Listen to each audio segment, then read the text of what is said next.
نحمدہ ونصلی ونسلم علی رسولہ الکریم اما بعد فاعوذ باللہ من الشیطان الرجیم بسم اللہ الرحمن الرحیم فاسألوا اہل الذکر ان کنتم لا تعلمون صدق اللہ مولانا العظیم ان اللہ وملائکتہ یصلون علی النبی یا ایہا الذین آمنوا صلوا علیہ وسلموا تسلیما الصلاۃ والسلام علیک یا سیدی یا رسول اللہ وعلی آلک واصحابک یا سیدی یا حبیب اللہ مولا صلی وسلم دائما ابدا علی حبیبک خیر الخلق کلہم هو الحبیب الذی ترجى شفاعته لكل حول من الاحوال مقتحم یا ربی بالمصطفى بلغ مقاصدنا واغفر لنا ما مضى یا واسع الکرم یا ربی صلی وسلم دائما سرمدا علی حبیبک خیر الخلق کلہم۔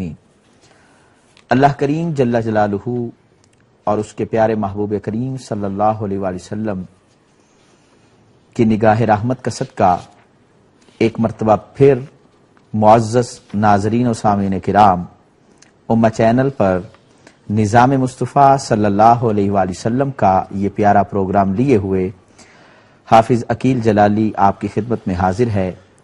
میری طرف سے بڑی محبت سے تمام معزز ناظرین و سامعین کرام سلام عقیدت و محبت قبول فرمائیے۔ السلام علیکم ورحمۃ اللہ وبرکاتہ۔ بحمد اللہ تعالی آپ نے پچھلے پروگرام میں سماعت کیا کہ ہم نے الحمدللہ اللہ رب العزت جل جلالہ کی وحدانیت، اس کی توحید کے حوالے سے، اس کی ذات، اس کی صفات، اس کے افعال کے حوالے سے گفتگو کی، اور الحمدللہ ثم الحمدللہ خالق کائنات جل جلالہ کی بارگاہ کے آداب کے حوالے سے خصوصاً گفتگو ہوئی کہ سوال کرنے کا انداز کیسا ہونا چاہیے اور پھر اس سوال میں سیکھنے کا جو عنصر ہے وہ کیسے غالب ہونا چاہیے۔ اس پر جیسا کہ آپ جانتے ہیں کہ ہمارے اس پروگرام میں، اس پیارے پروگرام کے جو گیسٹ ہیں جانی پہچانی شخصیت ہیں، اور میں یہ سمجھتا ہوں کروڑوں اہل حق کے دلوں کی وہ دھڑکن ہیں، بقیت السلف و حجت الخلف، استاذ العلماء، پیر طریقت پیر سید محمد عرفان حسین شاہ صاحب مشہدی موسوی دامت برکاتہم القدسیہ۔ میں حضرت سے سلام محبت پیش کرتا ہوں۔ السلام علیکم ورحمۃ اللہ وبرکاتہ۔ وعلیکم السلام ورحمۃ اللہ وبرکاتہ۔ حضور کیسی طبیعت آپ کی؟ الحمدللہ الحمدللہ۔ حضور میں اپنی طرف سے اور امہ چینل کی پوری ٹیم کی طرف سے آپ کا تہہ دل سے مشکور ہوں کہ آپ نے اپنی گوناگوں مصروفیات میں سے وقت نکالا اور یہ عزت بخشی امہ چینل کے پلیٹ فارم پہ ایک مرتبہ پھر آپ تشریف لائے نظام مصطفیٰ صلی اللہ علیہ وآلہ وسلم کے پروگرام میں۔ خوش آمدید آپ کو۔ ناظرین کرام، آپ نے دیکھا کہ ہمارے درمیان حضور حجت الاسلام جلوہ گر ہیں، اور انشاءاللہ العزیز ہم ان کی پیاری گفتگو سے مستفید بھی ہوں گے، اور آج بھی اسی حوالے سے گفتگو ہوگی کہ خالق کائنات جل جلالہ کی بارگاہ کے آداب اور خالق کائنات جل جلالہ کی ذات و صفات کے متعلق اہل حق کا کیا عقیدہ ہونا چاہیے، کیا عقیدہ اپنے رب کے متعلق ہمیں رکھنا چاہیے۔ انشاءاللہ قبلہ شاہ صاحب بیان فرمائیں گے۔ آپ تمامی احباب پہلی گفتگو کو بڑی دل کی اتھا گہرائیوں سے سماعت فرمائیں، دلوں کے دریچوں کو وا کر کے قبلہ شاہ صاحب کی گفتگو کو سماعت فرمائیے گا، اور میں یہ امید رکھتا ہوں کہ وہ دل جو ابھی تک حق آشنا نہیں ہوئے، انشاءاللہ العزیز جب گفتگو سماعت فرمائیں گے تو حق شناسا ہو جائیں گے، اور ان دلوں میں بھی اللہ رب العزت کی محبت کا، وحدانیت کا، ربوبیت کا نور جلوہ گر ہو جائے گا، اور جو دل پہلے سے خالق کائنات جل جلالہ کی محبت سے آباد ہیں، انشاءاللہ العزیز توحید کی میں جب ایک سید کی زبان سے پلائی جائے گی تو پھر انشاءاللہ العزیز اس میں ایک علیحدہ ہی سرور ہوگا، اور وہ نور علی نور ہوگا۔ میں بڑے ہی ادب سے، بڑے ہی احترام سے اپنے معزز مہمان گرامی قدر جناب پیر سید عرفان شاہ صاحب مشہدی موسوی دامت برکاتہم القدسیہ سے یہ گزارش کرنا چاہوں گا کہ آپ اپنی ابتدائی گفتگو، حضور ہمارا آج کا بھی ٹاپک پچھلے پروگرام سے ریلیٹڈ ہے، ہو از اللہ، اس سے متعلق اللہ رب العزت کی بارگاہ کے آداب آپ نے جیسے پچھلی گفتگو میں ارشاد فرمائے، بڑی تفصیلاً گفتگو، اور خصوصاً اس دوران میں علماء کرام ہمیں رابطے میں رہے، انہوں نے بڑی اس حوالے سے فرمایا کہ الحمدللہ شاہ صاحب کی گفتگو جو تھی وہ ہمارے لیے بھی ایک جو ہے رہنمائی جو ہے اس میں ہمیں ملی۔ تو میں آج بھی آپ سے گزارش کروں گا کہ جو نبی پاک صلی اللہ علیہ وآلہ وسلم کی نگاہ رحمت سے علم کا نور آپ کو اللہ تعالیٰ نے عطا فرمایا ہے، اس سے حصہ وافر ہم سب کو، ہمارے امہ چینل کے ناظرین کو آپ عطا فرمائے۔ تو میں آپ کی طرف یہ گزارش کرتا ہوں۔ بسم اللہ الرحمن الرحیم، رب اشرح لی صدری ویسر لی امری واحلل عقدۃ من لسانی یفقہوا قولی۔ الحمد للہ الذی لا مانع لحکمہ ولا ناقض لقضائہ، والصلاة والسلام علی سید انبیائہ وسند اولیائہ واحبابہ المعارضین لأعدائہ، اما بعد فاعوذ باللہ من الشیطان الرجیم، بسم اللہ الرحمن الرحیم۔ شہد اللہ انہ لا الہ الا هو والملائکۃ واولو العلم قائما بالقسط، لا الہ الا هو العزیز الحکیم، صدق اللہ العظیم۔ الصلاة والسلام علیک یا رسول اللہ وعلی آلک واصحابک یا حبیب اللہ، الصلاة والسلام علیک یا رحمۃ للعالمین وعلی آلک واصحابک یا خاتم النبیین۔ مولاي صل وسلم دائما ابدا على حبيبك خير الخلق كلهم، الحمد لله منشي الخلق من عدمي، ثم الصلاة على المختار في القدم، محمد سيد الكونين والثقلين والفريقين من عرب ومن عجم،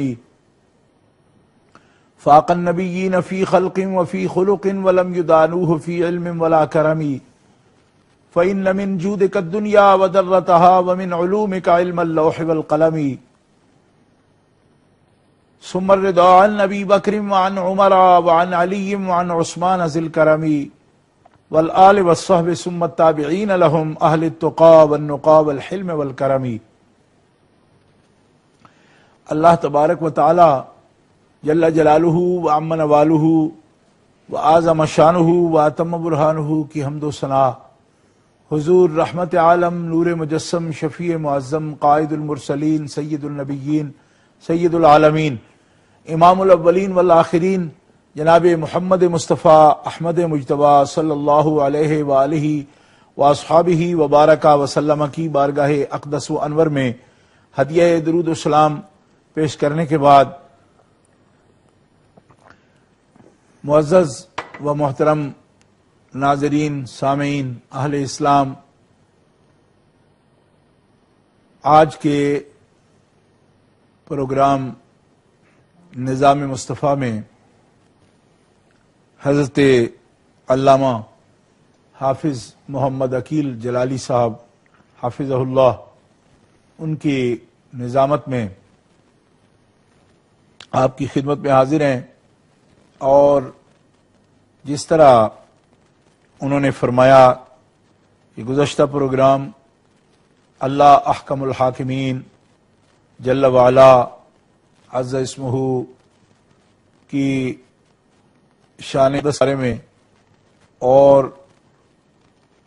توحید کے آداب کے بارے میں آپ کی خدمت میں پیش کیا گیا۔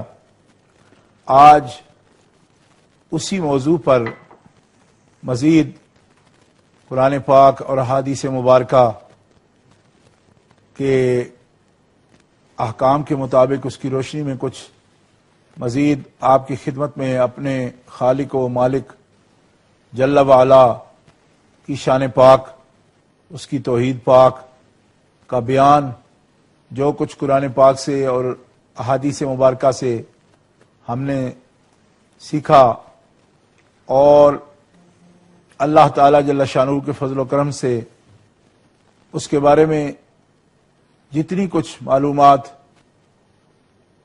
ہمارے پاس ہیں، کوشش کریں گے کہ وہ آپ تک ہم انصاف کے ساتھ اور آداب کے ساتھ پہنچانے کی کوشش کریں۔ دعا ہے کہ اللہ احکم الحاکمین جل وعلا ہمیں توفیق عطا فرمائے کہ ہم اس موضوع پر وہی بات کہیں کہ جو شریعت غرہ نے بیان کی ہے اور جو نظام مصطفیٰ کا دستور ہے اور جو رسول اللہ صلی اللہ تعالی وسلم کی واضح راہ ہے، راستہ ہے، اس لیے کہ یہ موضوع بہت اہم موضوع ہے۔ آپ کو اس بات کا یقیناً اندازہ ہے کہ ذات حق جل وعلا کی ذات، اس کی صفات، اس کے بارے میں یہ پیغام جو آج لے کر ہم آپ کی خدمت میں حاضر ہیں، یہ وہ پیغام ہے جو 1,24,000 کم و بیش انبیاء کرام نے عطا فرمایا اپنی اپنی قوم کے پاس۔ دعوت توحید کے لیے ہی بنیادی طور پر وہ آتے رہے اور دنیا کو اللہ احکم الحاکمین جل وعلا سے مربوط کرنے کے لیے اور اس کی معرفت عطا کرنے کے لیے اور بندے اور خدا کے درمیان جو ربط اللہ احکم الحاکمین جل وعلا کو منظور ہے اور جو اس کا پسندیدہ ہے کہ بندے اس کی ذات کو پہچانے، اسی پیغام کے ساتھ تمام انبیاء کرام علیہم السلام مبعوث ہوئے کہ انسان اللہ احکم الحاکمین کی پہچان کرے۔ اور سچی بات یہ ہے کہ کوئی بات صرف سوچ لینا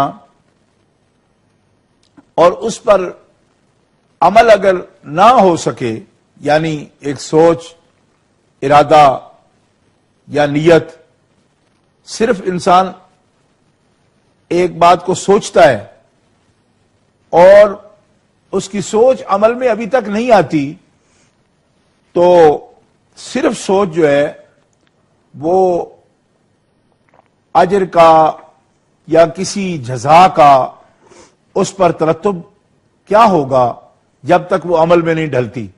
لیکن ذات باری تعالیٰ کے بارے میں صرف سوچ اور فکر بھی بہت عالی شان مرتبہ ہے اور بڑا مقام ہے، اور اس کے بارے میں صوفیاء کرام نے، بلکہ خاص طور پر میں عرض کروں گا کہ سلسلہ مولویہ جلالیہ جس کا نام ہے، حضرت مولانا جلال الدین رومی رحمۃ اللہ تعالی علیہ جو مثنوی شریف کے مصنف ہیں اور اس کے وہ ان کی فکر ہے اور آپ کے رشحات فکر ہیں مثنوی شریف، اس میں بھی آپ نے یہ بات لکھی ہے کہ ذات باری تعالیٰ کا جو تفکر ہے، فکر ہے، یہ کئی صورتوں میں ذکر سے بھی اعلیٰ ہے، اور قرآن مقدس میں اللہ احکم الحاکمین جل وعلا نے اس ذکر کی فضیلت اور اس کا مقام اس انداز سے بیان فرمایا کہ یہ موضوع جو چنا گیا، علامہ عقیل جلالی صاحب، ان کی یہ کاوش ہے کہ انہوں نے مجھے فرمایا بھی اور خود انہوں نے یہ سوچا کہ ہم اس موضوع پر بات شروع کریں گے، تو کوئی فکر اتنی اعلیٰ نہیں ہے اور کوئی ذکر اتنا اعلیٰ نہیں ہے کہ جتنا ذکر خدا کا مقام ہے اور جتنا فکر خدا کا مقام ہے۔ اللہ پاک جل شانہ کے بارے میں فکر کرنا، ہر وقت ہم لوگ اپنی فکر کرتے ہیں، سوچ رہے ہوتے ہیں اپنے بارے میں۔ فکر سے مراد سوچ ہے۔ ہم عموماً پنجابی میں یا اردو میں جب فکر کا لفظ بولتے ہیں پریشانی کے لیے بولتے ہیں، لیکن فکر بنیادی طور پر پریشانی کو نہیں کہتے۔ عربی کے اندر یہ لفظ تفکر جو ہے یہ یا فکر، یہ ہے سوچ کے لیے، جس کو آپ انگلش میں تھنکنگ بھی کہتے ہیں، یہ اس قسم کا لفظ ہے۔ اور قرآن مقدس کی اصطلاح میں یہ فکر جو ہے اس کو احکم الحاکمین جل وعلا نے ایک اپنے بندوں کی بڑی جو نشانیاں بیان فرمائی ہیں ان میں سے ایک نشانی ہے۔ ارشاد خداوندی ہے، ان فی خلق السماوات والارض واختلاف اللیل والنہار لآیات لأولی الالباب، آسمان اور زمین کا بنانا، اس کا تخلیق کیا جانا اور دن اور رات کا آپس میں بدلنا، یعنی دن کا جانا رات کا آنا، رات کا جانا دن کا آنا، یہ اختلاف لیل و نہار جو ہے لآیات لأولی الالباب، اس میں عقل مندوں کے لیے بہت بڑی نشانیاں ہیں۔ اور دوسرے مقام پر قرآن مقدس میں یہ آیا کہ آسمان و زمین کی تخلیق، رات اور دن کا سفر، اور ان امور میں اللہ کے جو بندے ہیں وہ یذکرون اللہ قیاما وقعودا ویتفکرون فی خلق السماوات والارض، ان کی نشانی یہ ہے کہ وہ قیام کی صورت میں اور بیٹھ کر بھی اللہ تعالیٰ کی یاد کرتے ہیں، اس کا ذکر کرتے ہیں، اور آسمان و زمین کی تخلیق میں ہر وقت وہ سوچتے رہتے ہیں، اس کو اللہ تبارک و تعالیٰ جل شانہ کی نشانیوں کے طور پر ان آیات کا مشاہدہ کرتے ہیں، اس میں تفکر سے کام لیتے ہیں۔ تو سرکار دو عالم علیہ الصلوۃ والسلام نے اس کی تشریح میں، اس تفکر کی تشریح میں یہاں تک ارشاد فرمایا کہ تفکر الساعۃ خیر من عبادت سنۃ، اللہ احکم الحاکمین جل وعلا کی نشانیوں کو غور و فکر ان پر کرنا، اختلاف لیل و نہار میں، دن اور رات، آسمان و زمین، اور اللہ تبارک و تعالی جل شانہ کی تخلیق، اس کی مخلوقات، پہاڑوں پر، درختوں پر، پانی پر، بادلوں پر، سورج پر، چاند پر، ستاروں پر، مخلوق کی انواع و اقسام لاکھوں میں ہیں، ان کو ایک دیدہ بینا کے ساتھ، اور صرف یہ آنکھ دیکھنے والی نہیں بلکہ چشم بصیرت کے ساتھ، دل کی آنکھ کے ساتھ دیکھنا اور پھر اس پر فکر کرنا۔ سرکار دو عالم علیہ الصلوۃ والسلام فرماتے ہیں ایک گھڑی ایک مسلمان کا اپنی چشم بصیرت اور چشم بصارت کے ساتھ مخلوق کو دیکھنا اور پھر اس پر غور و فکر کرنا، اور آیات میں سے جس ہستی پر یہ آیتیں اور مخلوق ساری تخلیق رب کی جس پر یہ دلالت کرتی ہے، اس کا جو مدلول ہے ذات مطلق جس کی طرف یہ سب اشارہ کر رہے ہیں، اس کی طرف ایک گھڑی غور و فکر کرنا 1 سال تک بے ریا عبادت کرنے سے افضل ہے۔ یعنی یہاں پر تفکر کا مقام جو ہے وہ تذکر سے بھی اعلیٰ نبی کریم علیہ الصلوۃ والسلام بیان فرما رہے ہیں کہ بغیر غور و فکر کے عبادت کیے جانا، یا بغیر غور و فکر کے ذکر میں مشغول رہنا، یا صرف عدد پر زور دینا، میں اتنے ہزار پڑھ رہا ہوں، یہ پڑھ رہا ہوں، اس سے زیادہ غور و فکر کرنے کا یہ مقام ہے کہ سرکار دو عالم علیہ السلام اپنے حکم میں فرما رہے ہیں کہ ایک گھڑی تفکر کرنا، غور و فکر کرنا 1 سال کی عبادت سے بھی افضل ہے۔ اسی طرح اللہ تبارک و تعالی جل شانہ کے بارے میں فکر کا کون سوچے گا؟ ایک آدمی مجھے کہنے لگا کہ آپ لوگ علماء یا سمجھے جاتے ہیں کہ آپ لوگ پڑھے لکھے ہیں یا قرآن پاک جانتے ہیں، آپ اس قسم کی باتوں کے لیے بھی ٹائم نکالتے ہیں، ہمارے تو اپنی فکریں کم نہیں ہوتی، ہمارے کھانے کی فکر ہے، پینے کی فکر ہے، آپ لوگوں کا شاید علماء کا انتظام ہو جاتا ہے کھانے پینے کا آرام سے، تو آپ اس قسم کے موضوعات بیان کرتے ہیں۔ صوفیاء ہمیں یہ فرماتے ہیں کہ کار ساز ماں، یہ کرشمہ سازی کس کی ہے؟ یہ کرشمہ سازی ہے ہمارے عقیدہ کی۔ اگر ہمارا عقیدہ، ہمارا ایمان، ہمارا یقین، عقیدہ کہتے کس کو؟ یقین کو تو عقیدہ کہہ رہے ہیں ہم، ہمارا یقین اس منزل کا ہو جیسے مولانا جلال الدین رومی رحمت اللہ تعالی علیہ بیان فرما رہے ہیں، تو پھر آپ اندازہ فرما سکتے ہیں کہ ہم اپنی فکروں سے آزاد ہو جاتے ہیں، اور یہ فکر وہ ہے جو ہر فکر سے ہمیں آزاد کر دیتی ہے۔ آپ فرماتے ہیں کار ساز ماں بفکر کار ماں، کار ساز ماں بفکر کار ماں، فکر ماں در کار ماں آزار ماں۔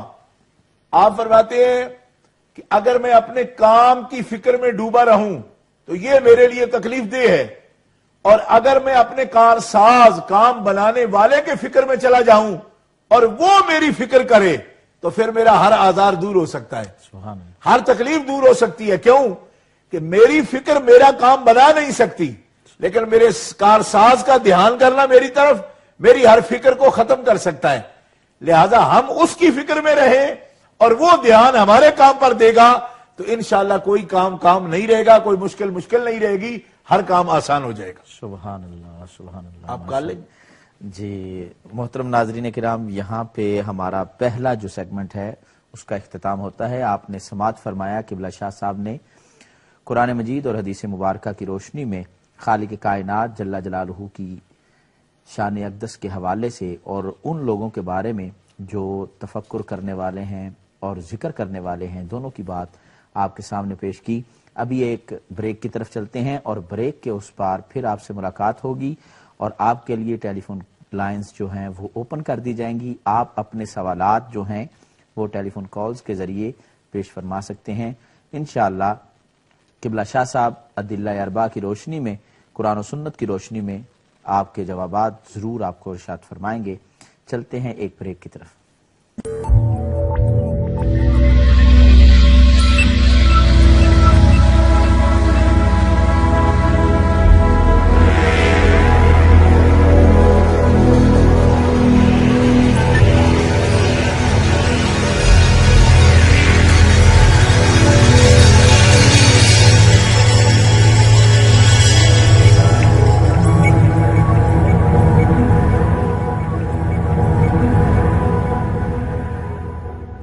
بسم اللہ الرحمن الرحیم۔ ویلکم بیک ناظرین کرام، ایک مرتبہ پھر آپ کی خدمت میں نظام مصطفیٰ صلی اللہ علیہ وآلہ وسلم کا پروگرام لیے حاضر خدمت ہیں، اور جیسا کہ پہلے گزارش کی تھی، عرض کیا تھا کہ بریک کے بعد آپ کے لیے ٹیلی فون لائنز جو ہیں وہ اوپن کر دی جائیں گی۔ تو اب آپ ہمارے اسٹوڈیو نمبر پر کال کر کے اپنے سوالات پیش کر سکتے ہیں، اور انشاءاللہ العزیز قبلہ شاہ صاحب آپ کے سوالات کے جوابات قرآن و سنت کی روشنی میں ضرور ارشاد فرمائیں گے۔ اور میں پھر آج یہ گزارش کرتا چلوں کہ ہر سوال سیکھنے کے متعلق ہونا چاہیے، محض جو ہے ایسا سوال جس سے کچھ سیکھنے کا عنصر نہ ہو اس کو انٹرٹین نہیں کیا جائے گا۔ میں آپ سے بڑے ہی ادب سے معزز ناظرین و سامعین کرام یہ آپ کی خدمت میں گزارش کرنا چاہوں گا کہ آپ کا سوال ایسا ہونا چاہیے جس سے آپ کو بھی کچھ سیکھنے کو ملے، اور پوری دنیا میں جہاں پر بھی امہ چینل کے ناظرین سامعین کرام اس ٹائم امہ چینل کو دیکھ اور سن رہے ہیں ان کے علم میں بھی اضافہ ہو۔ میں امید کرتا ہوں کہ آپ کا ہر سوال اس لحاظ سے ہوگا جس سے آپ کو بھی فائدہ ہو اور نبی پاک صلی اللہ علیہ وآلہ وسلم کی ساری امت کو اس سے فائدہ ہو۔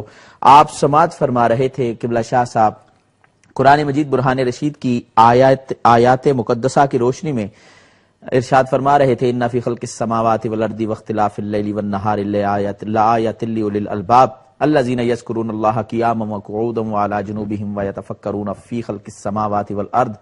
اس حوالے سے شاہ صاحب گفتگو فرما رہے تھے، اور شاہ صاحب قبلہ جس طرح آپ نے ایک پوائنٹ اس سے ریز کیا کہ قرآن مجید قرآن و سنت پر خالق کائنات جل جلالہ کا ایک طبقہ ہے جو ذکر کرنے والا ہے اور دوسرا طبقہ ہے جو فکر کرنے والا ہے۔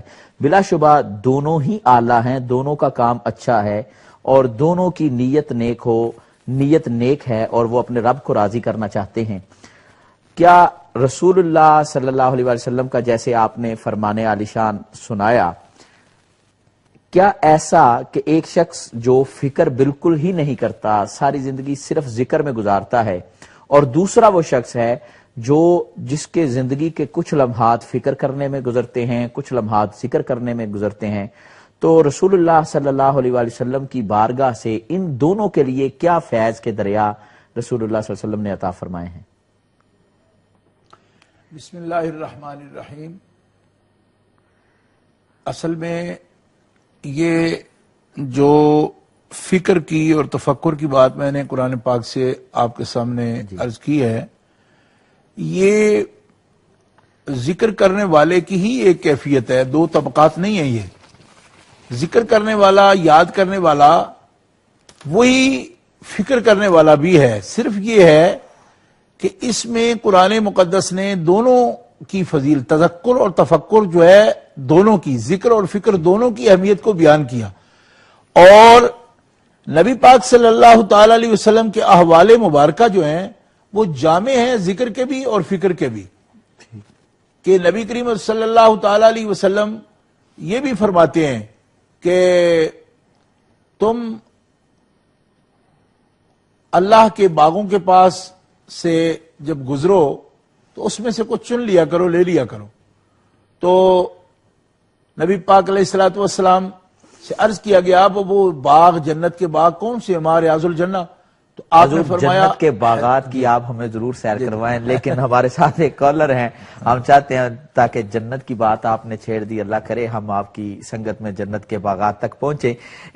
ہمارے ساتھ آج کے ہمارے پہلے کالر ہیں جناب غیور بھائی، ان سے بات کرتے ہیں۔ السلام علیکم۔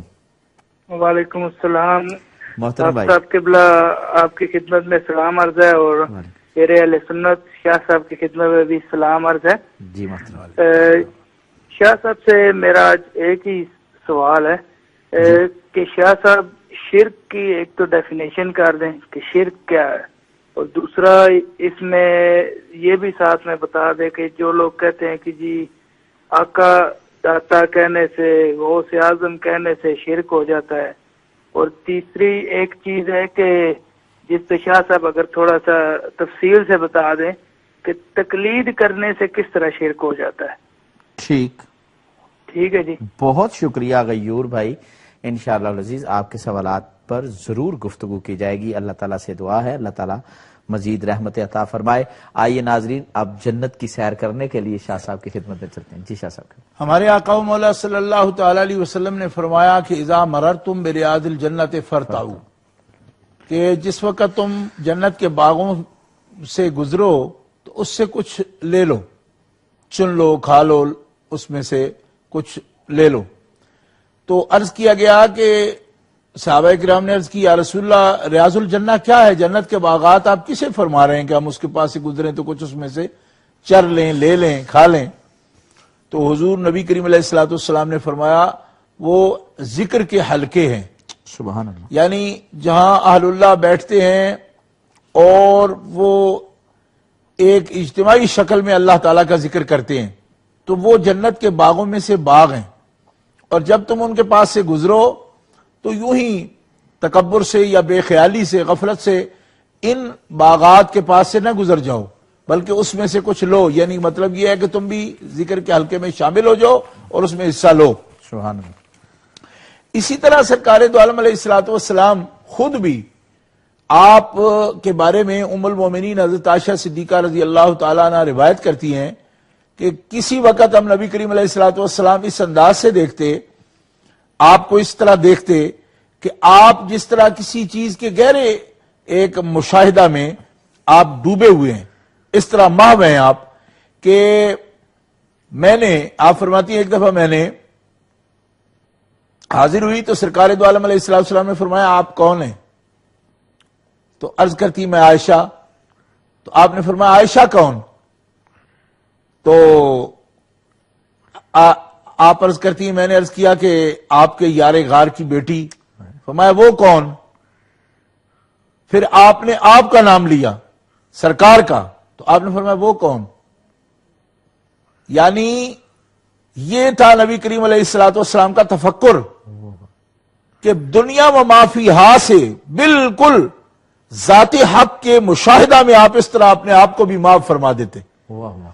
اور اسی حقیقت کی طرف احادیث مبارکہ میں آپ نے یہ اشارہ بھی فرمایا کہ میرے رب کے ساتھ میرے وقت ہیں، لی مع اللہ وقت، اور وہ ایسے وقت ہیں کہ جس میں کسی ملک کو، کسی فرشتہ کو بھی وہاں گزرنے کی طاقت نہیں ہے، پر مارنے کی مجال نہیں ہے۔ واہ واہ۔ اور میرا رب مجھے کھلاتا ہے، میرا رب مجھے پلاتا ہے، اور یہ میرے خاص وقت ہوتے ہیں۔ لی مع اللہ وقت جو ہے نا، جیسے کہتے ہیں کہ میں نے فلاں سے اپوائنٹمنٹ لی ہوئی ہے، یہ لی مع اللہ وقت اصل میں حضور کی رب سے اپوائنٹمنٹ ہے خاص، اور اپوائنٹمنٹ جب ہو رہا تو پھر وہ فکس ہو جاتا ہے۔ مقصد یہ ہے کہ فکس ہونے کا یہ مطلب ہے کہ جو جس نے دی ہے اپوائنٹمنٹ، پھر وہ ٹائم تو پوری توجہ اس کے لیے ہوتی ہے نا۔ کیا بات، کیا بات۔ تو رب جل وعلا کی تو اپنی شان ہے، میں اس کے لیے تعین کی فکسیشن کی بات بھی نہیں کر رہا، لیکن توجہات الہیہ اپنے حبیب مکرم صلی اللہ تعالی علیہ وسلم کے لیے اتنی ہے، اور حضور نبی کریم علیہ الصلوۃ والسلام اس طرح تشریف فرما ہے کہ ام المومنین نے جب پوچھا تو آپ اس طرح کے ارشادات فرما رہے. اس کا مطلب یہ ہے کہ یہ ہے محویت، استغراق، اور پھر اس کی کیفیت رب جل وعلا کا یہ کرم ہے کہ ہمیشگی نہیں اس پر رہنے دیتا، پھر متوجہ کرتا ہے محبوب میں نے تمہیں جن کے لیے بنایا ہے پھر ان کی طرف بھی دھیان دو. سبحان اللہ، سبحان جی اللہ. تو اس کیفیت پر اعلیٰ رحمت اللہ علیہ نے وہ مصرع شریف آپ کا پڑھتا ہوں نا کہ سب سے بیگانہ ہے یار شناسا تیرا، کیا بات. یعنی جو تیرا شناسا ہو گیا وہ جیسے کہتے ہیں نا خلوت در انجمن. ہمارے صوفیہ صافیہ نقشبندی آباد تو شہودیہ فرماتے ہیں کہ خلوت در انجمن، یعنی بظاہر بندہ بیٹھا تو ایک انجمن کے اندر ہے مگر اپنے رب کے ساتھ وہ خلوت میں ہے. کیوں کہ اپنے خیال میں، اپنے محویت میں، استغراق میں، اور وہ یعنی تفکر میں، وہ بظاہر خلوت، وہ جلوت میں ہے لیکن جلوت کے اندر اس کے خلوت ہے. اور جس کو مولانا حسن رضا بریلوی نے اس انداز سے اپنے طور پر وضاحت کی ہے کہ دل میں ہو یاد تیری، گوشہ تنہائی ہو، پھر تو خلوت میں عجب انجمن آرائی ہو. یہ دوسری کیفیت بیان کر رہے ہیں کیا کہ جلوت میں خلوت ہے تفکر میں، اور جب ذات حق کے ساتھ ایک حاضری کا تصور محبوب کے ساتھ، کہ وہ فرماتے ہیں اس صورت میں بندہ بظاہر تخلیہ میں اکیلا ہے، لیکن اس خلوت کے اندر جو جلوت بنی ہوئی ہے کہ وہ اپنے یار کے، اپنے محبوب حقیقی کے جلووں میں، اس کی صفات کے جلووں میں اتنا محو مستغرق ہے کہ اکیلا ہے لیکن اصل میں انجمن کے اندر ہے. سبحان اللہ. یعنی اس کو صوفیہ نقشبندیہ خلوت در انجمن اور انجمن در خلوت کی کیفیات میں بیان کرتے ہیں کہ دل میں ہو یاد تیری، گوشہ تنہائی ہو، پھر تو خلوت میں عجب انجمن آرائی. شاہ صاحب قبلہ ہمارے ساتھ ہمارے ایک کالر موجود ہیں برائے فیلڈ سے. السلام علیکم ورحمۃ اللہ. جی بریڈ فورڈ سے ہمارے ساتھ ایم خان صاحب. السلام علیکم. وعلیکم السلام ورحمۃ اللہ وبرکاتہ. حضور پیر اپنے جلالی صاحب میں آپ کو مبارکباد پیش کرتا ہوں، اور اس شکر اس عظیم رب کا جو بے مثال رب، جس کی کوئی مثال نہیں، سب مثالیں موجود ہیں لیکن وہ بے مثال ہے جو ہمیشہ سے ہمیشہ رہے گا. سب اسی کی حکومت، پھر اسی کی ایک قسمت سازی دیکھیے. محمد رسول اللہ کو شہر مکہ سے ظاہر کر کے، شہر مدینہ سے ظاہر کر کے اس کے نور میں پوری کائنات کو لپیٹ دیا. یہ کتنا احسان ہے. اور پھر اسی عظیم ہستی کے ایک صاحبزادے کو اللہ نے کرم فرمایا توحید باری اور رسالت کی شناخت کرا رہے. میں اس عظیم رب کا اور حضور کا شکر گزار ہوں کہ اللہ نے کرم فرمایا. سیدہ امام حسن حضرت امیر معاویہ کاتب گئی اور حضور کے جد امجد سیدہ ابراہیم علیہ السلام غوث اعظم امام اعظم حضور بہاؤالدین نقش مجدد پاک، ان لوگوں کی توجہ اللہ شاہ صاحب کو، آپ کو اور پوری کائنات کو اللہ ان لوگوں کی توجہ عطا فرمائے. جلالی صاحب دو تین مسئلے پوچھنے ہیں آپ سے. جی پہلا مسئلہ جو شاہ صاحب نے بیان فرمایا، آج دل کی قدورتیں، اگر دل کے اندر ایمان ہو تو دل کی قدورتیں ختم ہو گئی ہیں. شاہ صاحب نے فرمایا کہ 1 سال کی عبادت اس کے نامہ ایمان میں لکھی جائے، 1 سال یا 1000 سال، یہ میں نہیں سمجھ سکا. جو آدمی محمد رسول اللہ کے بارے میں، اس عظیم ہستی کے بارے میں ذرا تھوڑی سی توجہ کرے جس پر قرآن عظیم کا نور ظاہر اللہ نے فرمایا. اور دوسرا میں اس پر ذرا شاہ صاحب کی میں توجہ چاہوں گا، اس کو ذرا مزید توجہ کیجیے. اور جو 3 مسئلے اور پوچھنے ہیں. حضور مولا علی، کیونکہ یہ حضور مولا علی کے صاحبزادے ہیں اور اہل بیت کی عظیم نعمت میں سے یہ ایک نعمت ہے مسلمانوں پر، یورپ کے، برطانیہ کے مسلمانوں پر. اور میں آج انہی کے گھر کی ایک بات پوچھنا چاہتا ہوں، کیونکہ جو بات گھر والوں کو معلوم ہوتی ہے باہر کے آدمی کو، میں تو کشمیر کا رہنا، مجھے کہاں معلوم ہے. میں شاہ صاحب سے معلوم کرنا چاہتا ہوں. حضور وہ یہ مسئلہ پوچھ رہا ہے، حضور مولا علی مشکل کشا پر قربان جائیے، جس آپ کی قانونی حیثیت کیا ہے؟ جس وقت آپ کو کورٹ میں بلایا گیا حضور مولا علی مشکل کشا کو، کیونکہ ایک ہے حضور مولا علی کی شخصیت اور پھر دوسرا کورٹ میں بلانا، اور پھر دوسرا شریعت مطہرہ کا قانون کافرہ ہے، اور پھر حضور مولا علی مشکل کشا کے تربیت یافتہ وہ قاضی شعراء یا جو بھی تھے۔ اور چوتھا سوال، حضور فاروق اعظم جب حضور علی مولا علی مشکل کشا کو پکارتے تو آپ ابو حسن پکارتے، کیا حضور فاروق اعظم حضرت مولا علی مشکل کشا سے ڈر کر آپ کے صاحبزادے کا نام لے کر پکارتے، یا کوئی خاص وجہ؟ کیونکہ ایک دفعہ اور کورٹ میں بلایا گیا تو حضور مولا علی مشکل کشا ناراض ہو گئے کہ اے فاروق اعظم یہ کیا ظلم ہے؟ تو آپ نے فرمایا آپ کا مقام بڑا اونچا ہے، فاروق اعظم آپ کا نام نہیں لے سکتا، وہ ابو الحسن کہا۔ تھینک یو ایم خان صاحب، ماشاءاللہ آپ کے سوالات موصول ہوئے۔ جی قبلہ شاہ صاحب، آپ گفتگو فرما رہے تھے، میں چاہتا ہوں اس پر مزید اگر آپ کچھ فرمانا چاہیں یا نیکسٹ کویسچن کی طرف چلیں۔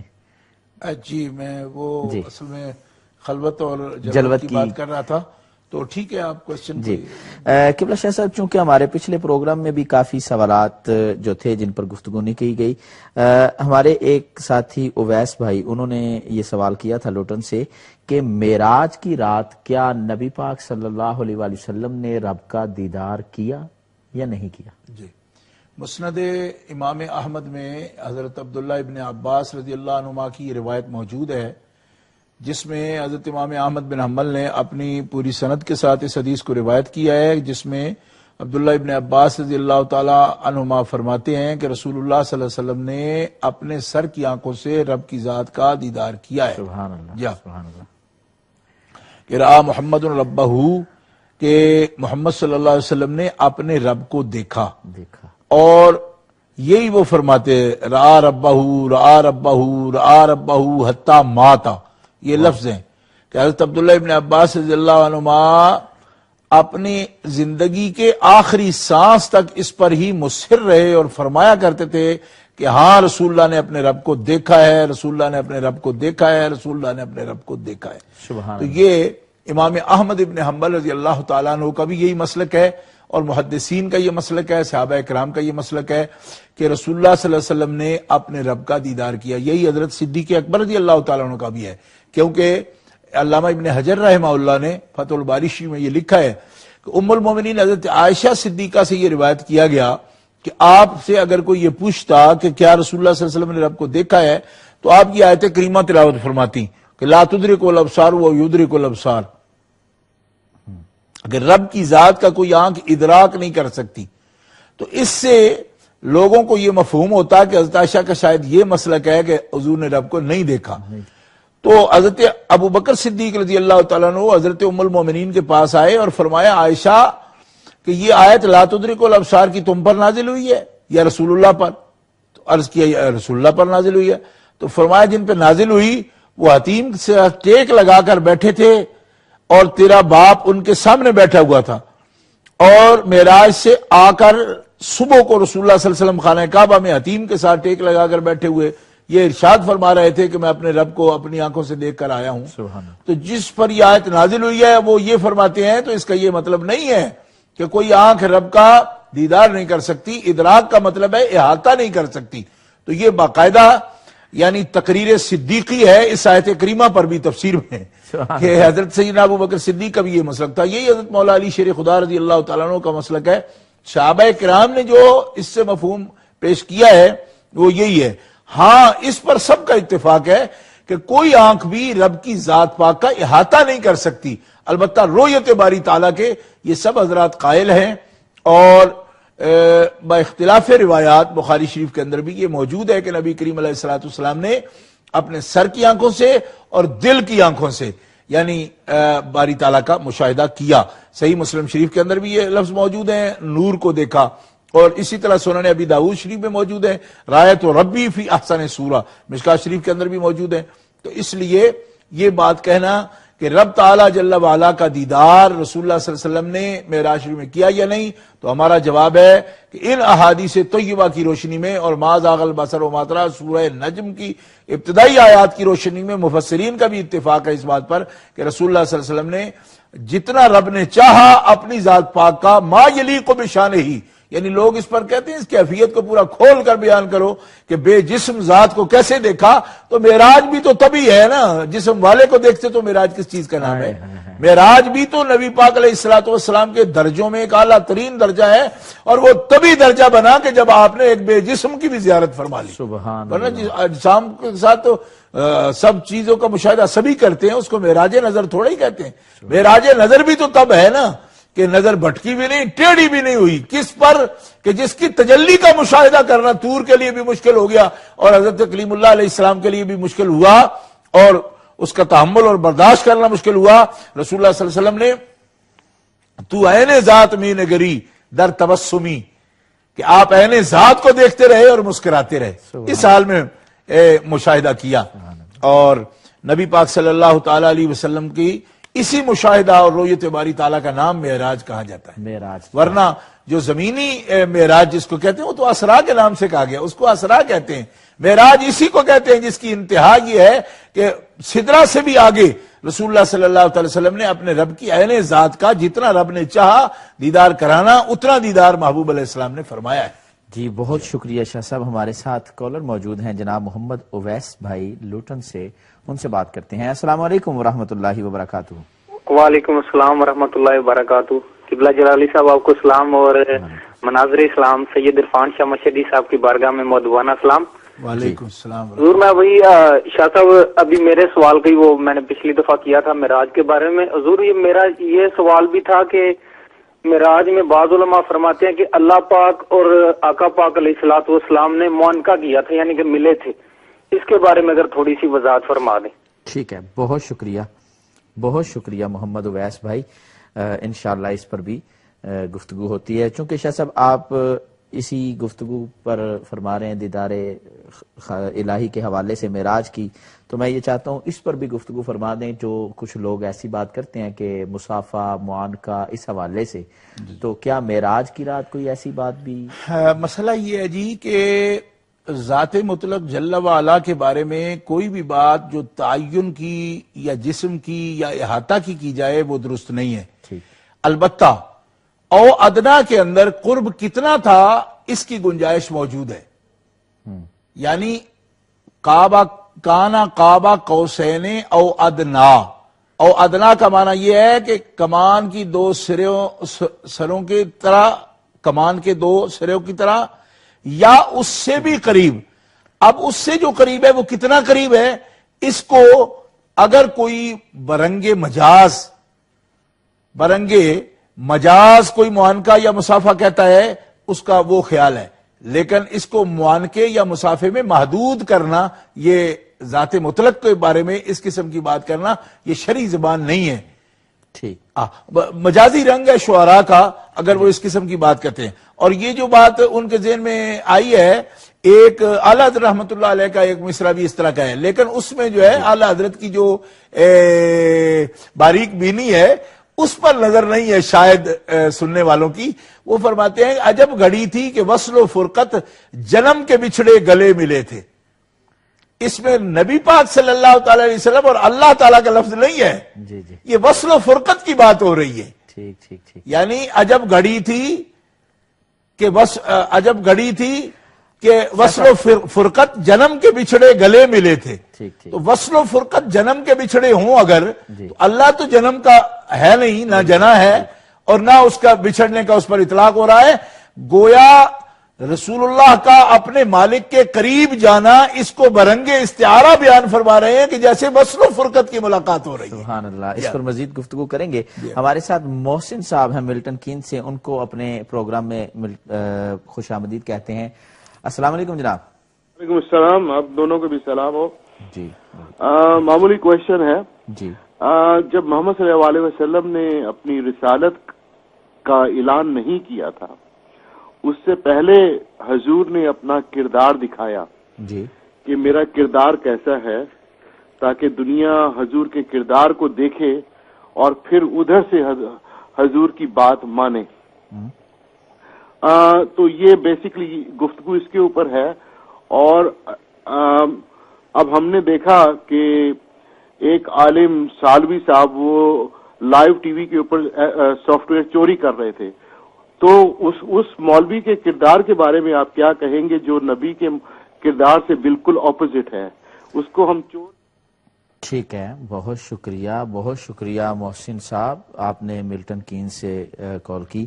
دیکھیں کسی ایک شخص کا جو ذاتی کردار ہے اس پر کیا کہا جا سکتا ہے؟ جیسے نبی پاک علیہ الصلوۃ والسلام نے اپنا کردار دکھایا، تو جہاں ایسے لوگ ہیں جن کی آپ نشاندہی فرما رہے ہیں کہ کوئی چوری کر رہا ہے، تو کوئی بھی چور ہو، دنیا میں لاکھوں کروڑوں قسم کے چور موجود ہیں، یہاں تک ایسے چور بھی ہیں جو ملک کو کھا جاتے ہیں. اب ان کی نشاندہی کرنے بیٹھے تو ایک لمبی لسٹ بن جائے گی.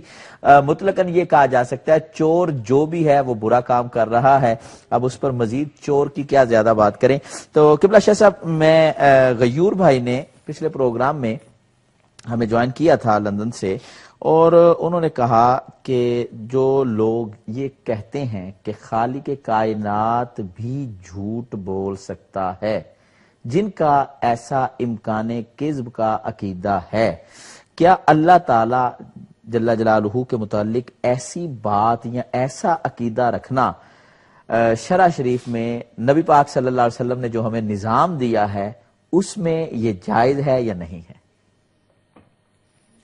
دیکھیے، جھوٹ جو ہے یہ ایک قبح ہے، عیب ہے. ابھی آپ نے دیکھا کہ کالر نے یہی کہا تھا کہ فلاں آدمی چوری کر رہا تھا، اس کا مطلب ہے جھوٹ بول رہا تھا، وہ کسی کتاب سے کوئی حوالہ چوری کر رہا تھا. ایک تو یہ ہے کہ کر رہا تھا نہیں کر رہا تھا، اس بارے میں ہم کوئی فیصلہ نہیں کر سکتے، کالر کا اپنا ایک نقطہ نظر ہوتا ہے. لیکن قبح عقلی چیز ہے جس میں جھوٹ کا کبھی ہونا یہ صرف شرعی نہیں، عقلی بھی ہے. ہر معاشرہ جو ہے نا، ہر معاشرہ، دنیا کا کوئی بھی سالم فکر کا بندہ جھوٹ کی حمایت نہیں کر سکتا، اور جھوٹ کو کبھی اچھا ہی نہیں سمجھتا. مثلا یہ معاشرہ ہے، آپ دیکھیں یہاں بھی جھوٹ کو برا سمجھا جاتا ہے. ایسا معاشرہ جس میں خدا کا تصور نہیں ہے یا کئی معبود بنائے ہوئے انہوں نے وہ پوجتے ہیں، وہ بھی جھوٹ کو برا سمجھیں گے، کیونکہ جھوٹ کی برائی جو ہے وہ عقلی برائی ہے، اور ہر معاشرے میں خلاف واقعہ بات کرنا اس کو برا سمجھا جائے گا. اچھا، جھوٹ قبح ہے. قرآن مقدس میں جھوٹ کو بہت جو بڑے کبائر ہیں ان میں سے شمار کیا گیا ہے. اچھا شاہ صاحب، ہمارے ساتھ ایک کالر ہیں شوکت صاحب، ان سے بات کرتے ہیں، پھر اس پر مزید گفتگو کریں گے. السلام علیکم جناب. Hello, assalamu alaikum. وعلیکم السلام. Yeah, is it alright to speak in English? Yeah, of course. Okay. I'd like to say that your topic is who is Allah. Okay. And the best way to describe Allah is the blessed 99 names. The meaning of the 99 names is the best way of know who Allah is. MashaAllah. Thank you. Assalamu alaikum. Thank you very much.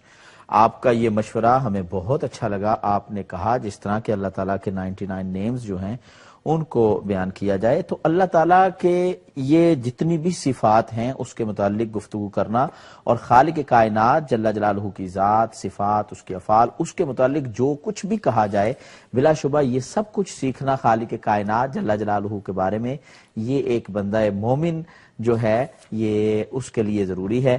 تو قبلہ شاہ صاحب، اس پر آپ فرما رہے تھے کہ قرآن مجید نے بارہا اس بات کو کہا، جھوٹ کو کبائر میں بیان کیا اور سچ کو نجات فرمایا سرکار نے، اور جھوٹ کو سب سے بڑے مہلکات میں سے شمار کیا. اچھا، اور جو چیز مخلوق کے لیے بھی قبح ہو، برائی ہو، اس کو خالق کے لیے ثابت کرنا یہ کہاں درست ہو سکتا ہے اور اس کی شان کے لائق ہو سکتا ہے.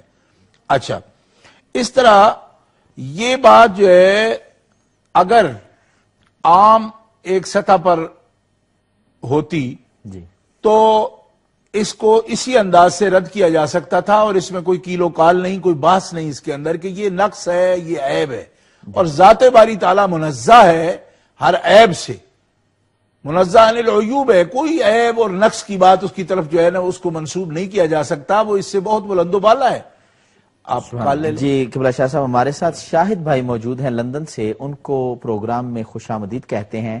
السلام علیکم شاہد بھائی. وعلیکم. جی مولانا صاحب ایک سوال تھا جی میرا، وہ یہ ہے کہ ہمیں اسلامک ہسٹری سے یہ پتہ چلتا ہے کہ عقیدے میں اختلاف کی وجہ سے کفار نے مسلمانوں کا بائیکاٹ کیا حضور صلی اللہ علیہ وسلم کے زمانے میں، اور اس کے مقابلے میں جب حضور صلی اللہ علیہ وسلم مدینہ تشریف لے گئے تو انہوں نے مختلف عقائد کے لوگوں جو مدینہ موجود تھے کسی سے بھی بائیکاٹ نہیں کیا. تو سوال میرا یہ ہے کہ آج کل کے زمانے میں ہم دیکھتے ہیں کہ ہمارا کسی سے عقیدے میں اختلاف ہے تو ہمارے علماء کہتے ہیں اس کا بائیکاٹ کر دو. تو کیا یہ فعل مسلمانوں والا ہے یا کفار والا فعل ہے؟ بہت شکریہ. بائیکاٹ کرنا جائز ہے اس طرح؟ ٹھیک ہے، بہت شکریہ شاہد بھائی لندن سے آپ نے کال کی. انشاءاللہ اس پر بھی روشنی ضرور ڈالی جائے گی. جی قبلہ شاہ صاحب آپ فرما رہے تھے کہ خالق کائنات، میں یہ بات عرض کر رہا تھا کہ کوئی بھی عیب کوئی نقص اس کی ذات کی طرف منسوب کرنا اور جھوٹ کا امکان اس کی ذات میں ماننا یہ تو بہت بڑا نقص ہے. اللہ احکم الحاکمین جل وعلا کی ذات والا کے بارے میں، جس کے بارے میں خود خالق کائنات جل وعلا فرماتا ہے کہ من اصدق من اللہ قیلا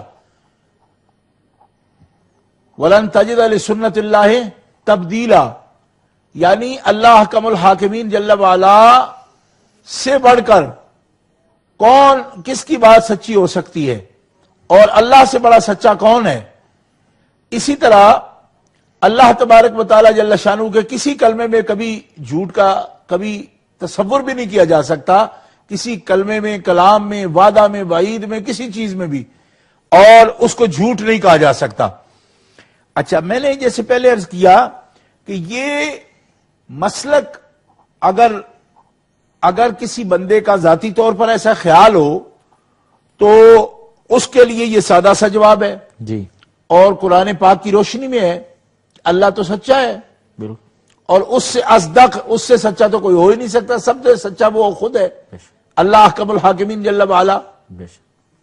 لیکن لوگوں نے تعویل کے سہارے ایک مسلک نے یہ راہ گھڑی تھی اور اس پر بڑے بڑے معرکۃ الآراء جو ہے مناظرے ہوئے. یہ آج سے تقریباً 100 سال یا اس سے بھی زیادہ عرصہ گزر چکا، بھاولپور کے اندر اس مسئلے پر مناظرہ ہوا. حضرت امام اہل سنت علامہ غلام دستگیر قصوری ہاشمی رحمۃ اللہ علیہ نقشبندی مجددی ان کے درمیان اور مولوی خلیل احمد امبیٹوی دیوبند کا ایک فاضل ہے اس کے درمیان، اور حضرت خواجہ غلام فرید صاحب رحمۃ اللہ تعالی علیہ کوٹ مٹن شریف والے وہ اس مناظرہ کے صدر تھے اور فیصل تھے. اور یہ ریاست بھاولپور میں یہ نواب آف بھاولپور جو ہیں ان کی زیر انتظام یہ مناظرہ ہوا تھا، جبکہ وہاں خلیل احمد امبیٹوی مدرس تھا. حضرت علامہ غلام دستگیر قصوری ہاشمی رحمۃ اللہ علیہ اس بحث کو آپ کی کتاب جو ہے تقدیس الوکیل عن ذب الرشید والخلیل اس کے اندر یہ پوری بحث موجود ہے. حضرت علامہ غلام دستگیر قصوری ہاشمی رحمۃ اللہ تعالی علیہ نقشبندی مجددی نے اس مناظرہ کے اندر یہ ثابت کیا کہ جو شخص ذات باری تعالیٰ کے لیے امکان کذب کا قائل ہے، اس کا جھوٹا ہونا ممکن ہونا، اس کا قائل ہو اور جھوٹ کو تحت قدرت مانتا ہو، ایسا شخص جو ہے وہ دائرہ اسلام سے خارج ہے. اس کے بعد آپ نے پیش فرمائی، اور اس مناظرہ کے اندر مولوی خلیل احمد امبیٹوی کو شکست فاش ہوئی اور حضرت خواجہ غلام فرید رحمۃ اللہ علیہ کی سفارش پر اس کی جان بخشی بھی ہوئی، ورنہ اس کے لیے قتل کا اس کے قتل کا فیصلہ نواب بہاولپور کی طرف سے ہو گیا تھا کہ یہ شخص جو ہے واقعی اللہ تعالی جل شانہ کے تقدس پامال کرنے والا ہے اور اس کا جو عقیدہ ہے کفری ہے. لیکن انہوں نے کہا کہ اس کو ملک بدر کر دیا جائے اور یہ اپنا جو بھی اس کا گند ہے لے کر ساتھ چلا جائے. اس بات کو تقدیس الوکیل میں آپ کال لے لیں. جی شاہ صاحب ہمارے ساتھ اصغر علی صاحب ہیں لندن سے. السلام علیکم جناب. السلام مولانا صاحب، کیسے ہو؟ ٹھیک ہو؟ جی الحمدللہ. جی میرا سوال اہل بیت کے متعلق ہے. جی بسم اللہ. میں نے میرے علم میں یہ آیا تھا کہ جو اللہ کے نبی صلی اللہ علیہ وسلم نے اپنی چادر مبارک کے نیچے جو نفوس قدسی ہیں جن کو آپ نے ہؤلاء اہل بیت کہا ہے، اس میں حضرت فاطمہ الزہرا رضی اللہ تعالی عنہا کی اولاد ہے، یعنی کہ حضرت علی، حضرت بی بی فاطمہ، حضرت امام حسن اور حسین. ہے، لیکن اس میں جو حضرت فاطمہ الزہرا رضی اللہ تعالیٰ عنہ کی جو بیٹی بی بی زینب ہے ان کا ذکر نہیں آتا. ٹھیک ہے. تو میرا سوال یہ ہے کہ بی بی زینب بھی اہل بیت میں شامل ہیں کہ نہیں؟ ٹھیک ہے. کیوں اس چادر کے نیچے جس طرح میری سمجھ کی بات آتی ہے، جس کو ہم پنج تن کہتے ہیں، اللہ کے نبی صلی اللہ علیہ وسلم ہیں، حضرت علی شیر خدا ہیں، حضرت بی بی فاطمہ رضی اللہ تعالی عنہا ہیں، اور حضرت امام حسن اور حسین ہیں، پنج تن ہو گئے. لیکن اس میں بی بی زینب رضی اللہ تعالیٰ عنہا کا ذکر نہیں آتا. میں اس کے متعلق پوچھنا چاہتا ہوں پلیز. ٹھیک ہے اصغر علی صاحب، بہت شکریہ آپ کے کال کرنے کا. انشاءاللہ اس پر بھی گفتگو کی جائے گی. جی قبلہ شاہ صاحب، آپ اس حوالے سے گفتگو فرما رہے تھے. شاہ صاحب اس پر مزید کچھ فرمانا چاہیں گے؟ میں تھوڑی سی بات اس کی عرض کرنا چاہتا ہوں کہ یہی مسئلہ آپ نے تحریر فرمایا علامہ غلام دستگیر قصوری نے، اور یہ کتاب کی صورت میں آج بھی پرنٹڈ یہ کتاب مل جاتی ہے، تقدیس الوکیل. اور اس کو علماء حرمین طیبین کے سامنے پیش کیا. انہوں نے اس پر لکھا کہ جو امکان کذب کا قائل ہے وہ بندہ کافر ہے، دائرہ اسلام سے خارج ہے، وہ اللہ تعالیٰ جل شانہ کے تقدس پر جو ہے نا وہ دھبا لگا رہا ہے، بہتان لگا رہا ہے، اور رب تبارک و تعالیٰ جل شانہ کے بارے میں جھوٹا ہونے کا امکان ماننا یہ بھی کفر ہے. اور اس پر بلکہ پایہ حرمین حضرت امام علامہ رحمت اللہ کیرانوی رحمت اللہ تعالی علیہ کے بھی دستخط موجود ہیں. آپ نے بھی اس پر دستخط فرمائے، حالانکہ وہ خلیل احمد بیٹھوی پارٹی کے استاذ بھی ہیں. اور مولانا رحمت اللہ کیرانوی رحمت اللہ صاحب اظہار الحق، جن کی کتاب قرآن اور بائبل کی صورت میں ترجمہ بھی کیا گیا ہے اس جماعت کی طرف سے ہی، وہی علامہ رحمت اللہ کیرانوی، ان کے دستخط اس پر موجود ہیں، آپ کا حکم موجود ہے. اس کے علاوہ حاجی امداد اللہ صاحب مہاجر مکی رحمت اللہ علیہ کے بھی اس پر دستخط موجود ہیں کہ امکان کذب کے جو قائل ہیں. اچھا، بعض لوگ یہ کہتے ہیں کہ ہم وقوع کذب کے قائل نہیں ہیں، امکان کذب کے قائل ہیں، لہذا امکان جو ہے اس میں اور وقوع میں بڑا فرق ہے. میں پچھلے دنوں ایک اسٹوڈنٹ بات کر رہا تھا مجھ سے بریڈ فورڈ میں، وہ بھی یہ بات چلانا چاہتا تھا، لیکن یہ اس بارے میں علماء کا ایک پکا قاعدہ ہے. وہ فرماتے ہیں کہ امکان المحال محال، محال جو چیز ہے نا، کذب باری تعالیٰ کا وقوع محال ہے، تو جس کا وقوع محال ہے اس کا امکان بھی محال ہے. اس لیے اس قسم کی بات سوچنا کہ ان اللہ علی کل شیء قدیر ہے، تو شے جو ہے وہ چاہت کو کہتے ہیں. جی، شے چاہت کو کہتے ہیں. اللہ تعالیٰ جل شانہ ہر چاہت پر قادر ہے. جو قبا ہے اس کو وہ نہیں چاہتا، جس کو چاہتا نہیں اس پر قادر نہیں. اس طرح اگر یہ کہا جائے، جیسے انہوں نے کہا اسماعیل دیلوی وغیرہ اس طرح کے کچھ لوگ اس طرف گئے ہیں کہ جو مقدور العبد ہے، بندہ جس پر قادر ہے، اللہ اس پر کیوں قادر نہیں ہے، تو یہ بھی ان کی فکری غلطی ہے. اس کی وجہ یہ ہے کہ اللہ تبارک و تعالی جل شانہ قبا پر قادر کہنا ذات باری تعالیٰ کو، یہ اس کے لیے عیب ہے. بندہ تو ہزاروں عیب کرتا ہے، اور اللہ تبارک و تعالی جل شانہ اس سے پاک ہے. اللہ تعالیٰ جل شانہ کے لیے اس کا عقیدہ رکھنا اس قسم کا، یہ اللہ کے لیے عیب ہے.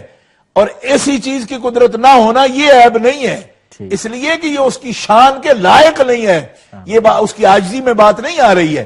آپ کال لے لیں. ہمارے ساتھ اسماعیل قادری صاحب موجود ہیں، ان سے بات کرتے ہیں. السلام علیکم. السلام جلالی صاحب آپ کی بارگاہ میں اور شاہ صاحب کی بارگاہ میں السلام علیکم. حضور میرے دو سوال ہیں. ایک سوال یہ ہے کہ اللہ پاک کے لیے لفظ خدا استعمال کیا جاتا ہے، یہ ارشاد فرمائیں کہ یہ کس زبان کا لفظ ہے، اور اسی طرح غیر اللہ کے لیے لفظ نا خدا بولا جاتا ہے. ان دونوں کی تھوڑی سی تشریح. اور دوسرا سوال یہ ہے کہ نبی پاک صلی اللہ علیہ وسلم نے جب لوگوں کو اسلام کی دعوت پیش کی تو بعض لوگوں نے یہ کہا کہ ہم اس خدا پر ایمان لائیں جو ہمیں نظر تک نہیں آتا. تو سرکار صلی اللہ علیہ وسلم نے اس پر کیا جواب ارشاد فرمایا؟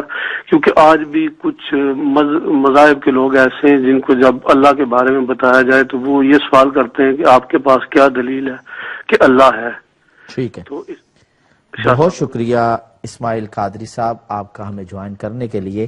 تو محترم ناظرین کرام، جیسا کہ آپ سماعت فرما رہے ہیں کہ امکان کذب کے حوالے سے قبلہ شاہ صاحب بڑی تفصیلی گفتگو فرما رہے تھے کہ اگر کوئی ایسا شخص جو خالق کائنات جل جلالہ کے بارے میں ایسا عقیدہ رکھتا ہے کہ اللہ بھی جھوٹ بول سکتا ہے، تو ایسا عقیدہ اللہ رب العزت جل جلالہ کی شان میں توہین کرنے کے مترادف ہے.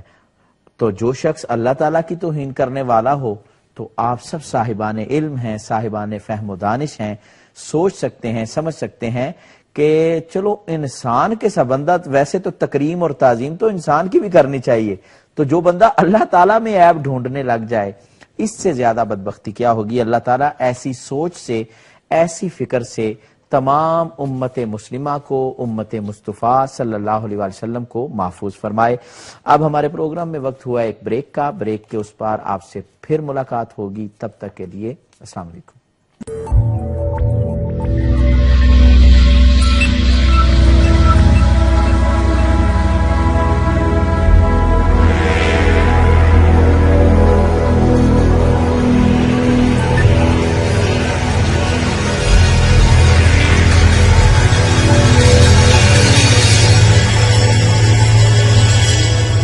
بسم اللہ الرحمن الرحیم۔ ویلکم بیک ناظرین کرام، ایک مرتبہ پھر آپ کی خدمت میں نظام مصطفیٰ صلی اللہ علیہ وآلہ وسلم کا پروگرام لیے حاضر خدمت ہیں۔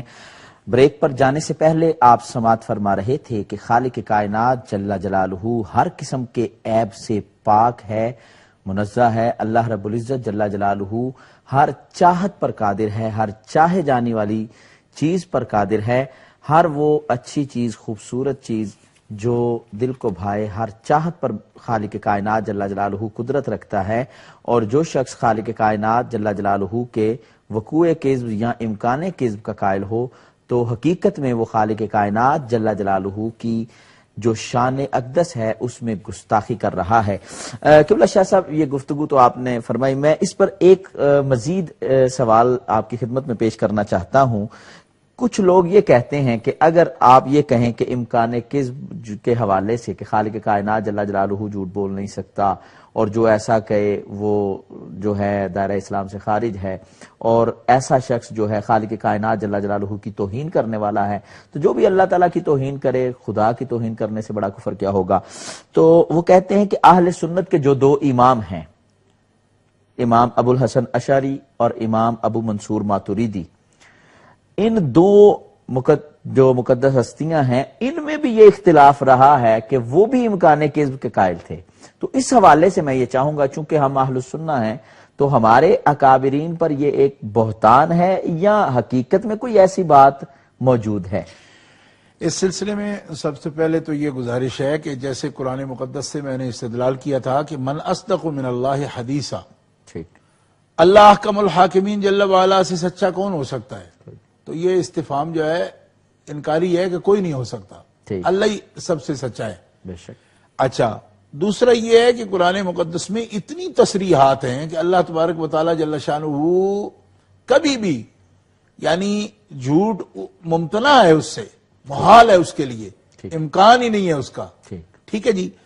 اب آپ اندازہ فرمائیے، سورہ زمر میں اللہ تعالیٰ کا ارشاد ہے کہ وعد اللہ لا یخلف اللہ المیعاد، وعدہ کیا، یہ وعدہ کیا اللہ نے کہ اللہ تبارک و تعالی جل شانہ اپنے وعدہ کے خلاف نہیں کرے گا، ٹھیک ہے جی۔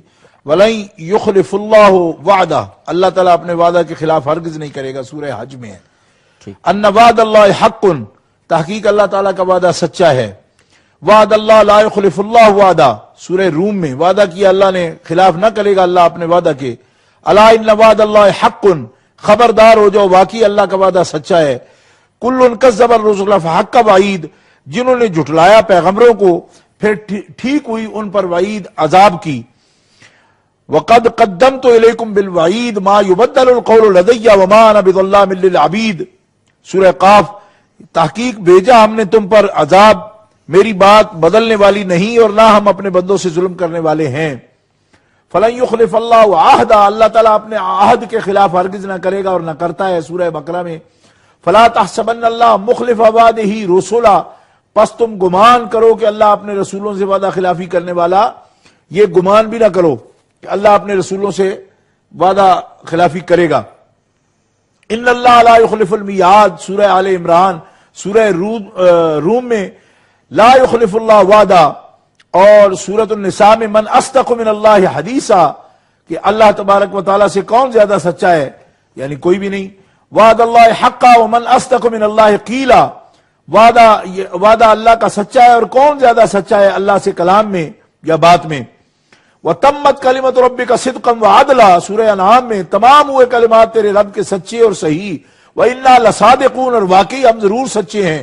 وَعَدَ اللَّهُ الْمُنَافِقِينَ وَالْمُنَافِقَاتِ وَالْكُفَّارَ نَارَ جَهَنَّمَ خَالِدِينَ فِيهَا. یہ اللہ تعالیٰ نے وعدہ کیا ہے کہ منافقین اور منافقات اور کفار ہمیشہ تا ابد دوزخ میں رہیں گے. وعد اللہ المؤمنین والمؤمنات جنات تجری من تحتها الانہار خالدین فیہا. یہ وعدہ کیا اللہ پاک نے ایمان والوں اور ایمان والیوں کو بہشت کا جس کے نیچے نہریں چلتی ہیں کہ وہ ہمیشہ تا ابد اس میں رہیں گے. اولئک اصحاب الجنت هم فیہا خالدون. یہ آگے پھر وعدے کی تفصیل آ گئی. اب یہاں شاہ صاحب ہمارے ساتھ کالر ہیں، ماشاءاللہ آپ نے تو 20 آیات اس پر پیش کر دی ہیں. ہمارے محترم شبیر نقشبندی صاحب لندن سے موجود ہیں. السلام علیکم ورحمۃ اللہ وبرکاتہ. وعلیکم السلام ورحمۃ اللہ وبرکاتہ. میرا سوال رؤیت الہی کے بارے میں ہوگا، لیکن میں پہلے تھوڑی سی بات واضح کر لوں تاکہ شاہ صاحب جو ہے پھر اس کا جواب ارشاد فرمائیں. جی وہ یہ ہے کہ پارہ 29 سورۃ الحاقہ میں آیت نمبر 23 میں اللہ تعالیٰ فرماتے ہیں وَيَعْمِلُ عَرْشَ رَبِّكَ فَوْقَهُمْ يَوْمَئِذٍ ثَمَانِيَةٌ. اور اس دن تمہارے رب کا عرش اپنے اوپر 8 فرشتے اٹھائیں گے. حضور صلی اللہ علیہ وسلم نے اس سلسلے میں فرمایا، حدیث پاک ہے کہ اس وقت عاملین عرش جو ہیں وہ 4 ہیں اور قیامت کے روز ان کی تائید کے لیے 4 اور کا اضافہ کیا جائے گا. تو قیامت کے دن فرماتے ہیں علماء حضرات کے ساری دنیا جو ہے وہ حساب کتاب کے لیے بےتاب ہوگی. آدم علیہ السلام کے پاس جائیں گے سارے لوگ اور ہوتے ہوتے حضور صلی اللہ علیہ وسلم کے پاس تشریف آ جائیں گے لوگ، اور سرکار نبی کریم صلی اللہ علیہ وسلم حضرت آدم علیہ السلام بھی فرمائیں گے کہ اللہ تعالیٰ آج بہت بڑے جلال میں ہیں اور میری ہمت نہیں پڑتی ہے، تو آپ فلاں کے پاس جائیں. حتیٰ کہ حضور صلی اللہ علیہ وسلم کے پاس تشریف لائیں گے یعنی سارے نیک اور یعنی دوسرے لوگ. تو سرکار نبی کریم صلی اللہ علیہ وسلم کا جو ہے وہ اللہ تعالیٰ کے عرش عظیم کے آگے حضور صلی اللہ علیہ وسلم سجدہ ریز ہو جائیں گے، اور اس کے بعد یعنی یہ سارا نظام جو ہے وہ حساب کتاب کا قائم ہوگا. تو اس میں میرا سوال اصل میں یہ ہے کہ کیا رب جلیل کا عرش آئے گا تو صرف یعنی عرش آنے کے بعد حساب کتاب میں رؤیت الہی واضح طور پر یعنی نظر آئے گی سب لوگوں کو، یا جنتیوں کو ہی نظر آئے گی، یا اس میں کیا معاملہ ہوگا؟ یہ یعنی ایک میں نے اشارتاً آپ کی خدمت میں بات عرض کی ہے. عرش جو آئے گا تو وہ عرش کسی مقصد کے لیے آئے گا اور لوگوں کے لیے آئے گا. بہت شکریہ شبیر نقشبندی صاحب، آپ کا سوال سماعت بھی کیا اور سمجھ میں بھی آ گیا. انشاءاللہ اس پر بھی گفتگو ہوگی. اور محترم ناظرین، آپ دیکھ رہے ہیں کہ خالق کائنات سچا ہے، اس کے لیے ابھی 20 آیات جو ہیں کہ شاہ صاحب نے پیش فرمائی. جی ایک اجازت چاہوں گا کہ شرح مسامرہ میں علامہ کمال الدین محمد بن محمد ابن ابی شریف رحمہ اللہ جو ہے اس بات میں واضح فرما رہے ہیں کہ لا خلاف بین الاشعریہ کہ اس میں اشاعرہ کے درمیان یا ماتریدیہ کے درمیان کوئی اختلاف نہیں ہے کہ اللہ پاک کے لیے صفت یعنی اس کے لیے کذب کو ثابت کرنا یہ نقص ہے، کذب کو ثابت کرنا یہ نقص ہے. تو باری تعالیٰ اس سے منزہ ہے. وَهُوَ مُحَالٌ عَلَيْهِ تعالیٰ، اللہ تبارک و تعالیٰ جل شانہ کے لیے یہ امکان ہی اس کا نہیں ہے. یہ شرح مسامرہ میں اس بات کی پوری وضاحت موجود ہے کہ اس بارے میں اشاعرہ اور ماتریدیہ یا اشاعرہ کے درمیان آپس میں بھی کوئی اس بارے میں اختلاف نہیں ہے. رہا اس بات کو جن لوگوں نے یہ کہا تو اس کے لیے شرح مواقف سے ایک عبارت جو ہے نا مختصراً یہ پیش کر دیتا ہوں کہ تفریع علی ثبوت کلام اللہ تعالی کہ انہو یمتنع علیہ الکذب اتفاقاً، یعنی اہل سنت و جماعت کا اتفاق اور اجماع ہے کہ اللہ تبارک و تعالیٰ پر جھوٹ محال ہے. سبحان اللہ. اللہ تبارک و تعالیٰ کے بارے میں اس قسم کی بات اہل السنہ والجماعہ کے آنگ نہیں. شرح مواقف میں امام نے اس کو بالکل واضح فرما دیا کہ اہل سنت کا اس پر اجماع ہے کہ باری تعالیٰ جل شانہ سے کذب جو ہے وہ محال ہے. سبحان اللہ، ماشاء اللہ قبلہ شاہ صاحب. محترم ناظرین، آپ نے سماعت فرمایا قبلہ شاہ صاحب نے 20 آیات مقدسات پیش فرمائیں، اور اس کے علاوہ جو ہے ابھی 2 حوالے اس حوالے سے پیش فرمائے کہ اہل السنہ، اہل حق، اہل جنت جو ہیں ان کے درمیان ماتریدیہ ہوں یا اشاعرہ ہوں، کبھی بھی یہ بحث نہیں رہی کہ خالق کائنات نعوذ باللہ جھوٹ بولنے پر قادر ہے یا قدرت رکھتا ہے. تو پتہ یہ چلا کہ اہل حق ہمیشہ سے اس بات کے داعی ہیں کہ ہمارا رب سچا ہے، سچوں کو پسند کرتا ہے، اور اسی لیے تو کہتا ہے یا ایھا الذین آمنوا اتقوا اللہ وکونوا مع الصادقین. اللہ تعالیٰ کو کتنا سچ پسند ہے یہ اس حوالے سے، اس آیت سے بھی ہمیں معلوم ہوتا ہے. تو ہمارے ساتھ ایک اور کالر ہیں، ان سے بات جی عبد القادر صاحب سلو سے موجود ہیں، ان سے بات کرتے ہیں. السلام علیکم جناب. وعلیکم السلام ورحمۃ اللہ وبرکاتہ. محترم شاہ صاحب کی خدمت میں بہت بہت سلام عرض ہے. آپ کو دیکھ کر بڑی خوشی ہوئی، بڑے عرصے کے بعد آپ تشریف لائے. اللہ آپ کو عمر خضر عطا فرمائے اور اہل سنت والجماعت کی ایسے ہی آپ خدمت گزاری کرتے رہیں. شاہ صاحب ایک سوال ہے جی. معراج شریف میں حضور صلی اللہ علیہ وسلم بیت المقدس تشریف لے گئے جی اور تمام انبیاء کی آپ نے امامت فرمائی. جی. تو وہ امامت جب آپ نے فرمائی تو تمام انبیاء وہاں موجود تھے، تو وہ انبیاء علیہ السلام کی قبروں میں پھر کون تھا اگر وہ تمام انبیاء موجود تھے؟ تو اس پہ اگر آپ تھوڑا سا نا روشنی ہے. بہت شکریہ عبد القادر بھائی آپ کے سوال کرنے کا، ماشاءاللہ بڑا پیارا آپ نے سوال پیش فرمایا. اس پر بھی جو ہے مزید گفتگو کی جائے گی. تو قبلہ شاہ صاحب ایک اور اس حوالے سے استواء علی العرش، جی جی، کہ خالق کائنات جل جلالہ کے بارے میں استواء علی العرش کا عقیدہ رکھنا، اس حوالے سے کچھ گفتگو فرمائیے. جی جی. قرآن مقدس میں اللہ رب العزت جل وعلا کا حکم ہے کہ الرحمن علی العرش استوى لہ ما فی السماوات وما فی الارض وما بینہما وما تحت الثری. تو یہ جو ہے نا قرآن پاک کا حکم ہے کہ اللہ رب العزت جل وعلا عرش پر مستوی ہے، لیکن استوا کا جو معنی ہے اس بارے میں جو بعض آج کل کے ملحد لوگ ہیں وہ اس کا معنی کرتے ہیں بیٹھنا جی، اور معنی بیٹھنا کر کے تو پھر یہاں تک چلے گئے ہیں. یہ اسماعیل دہلوی وغیرہ کا گروپ جو ہے وہ یہاں تک گیا ہے کہ اللہ تبارک و تعالی جل شانہ عرش پر بیٹھا ہے اور اس کے وزن سے عرش جو ہے وہ چیختا ہے. ٹھیک. تو یہ اللہ کے لیے ایک جسم ثابت کرنے کی بات ہے جی، کہ اس کا ثقل ہے، ایک وزن ہے اور اس پر وہ بیٹھتا ہے. دیکھیے عرش صاحب ہمارے عظیم. ساتھ ایک اور کالر موجود ہیں، محسن صاحب ملٹن کین سے، ان کو پروگرام میں خوش آمدید کہتے ہیں. السلام علیکم. وعلیکم. مقام محمود کے اوپر ہے میری گفتگو، جی تو اس کو تھوڑا میں ایکسپلین کروں. ہم اکثر گھڑی پہنتے ہیں فار انسٹنس. ٹھیک. اب گھڑی کے اندر اس کا جو بنانے والا ہے وہ گھڑی کے اندر نہیں ہوتا، بنانے والا اپنی تخلیق سے باہر ہوتا ہے. یہ دنیا ہے، قیامت ہوگی جب بھی ہوگا، ادھر سوال و جواب ہوگی جو بھی ہوگا، ادھر اللہ نظر کیسے آ سکتا ہے؟ کیونکہ وہ بھی اللہ کی تخلیق میں چیز، وہ بھی اللہ کی تخلیق ہوگی. اور جو مقام محمود ہے اس کے اوپر تو وہ ہوگا جس کے لیے اللہ نے وعدہ کیا ہے کہ اس کو وہ مقام محمود دے گا. تو قیامت کے دن بھی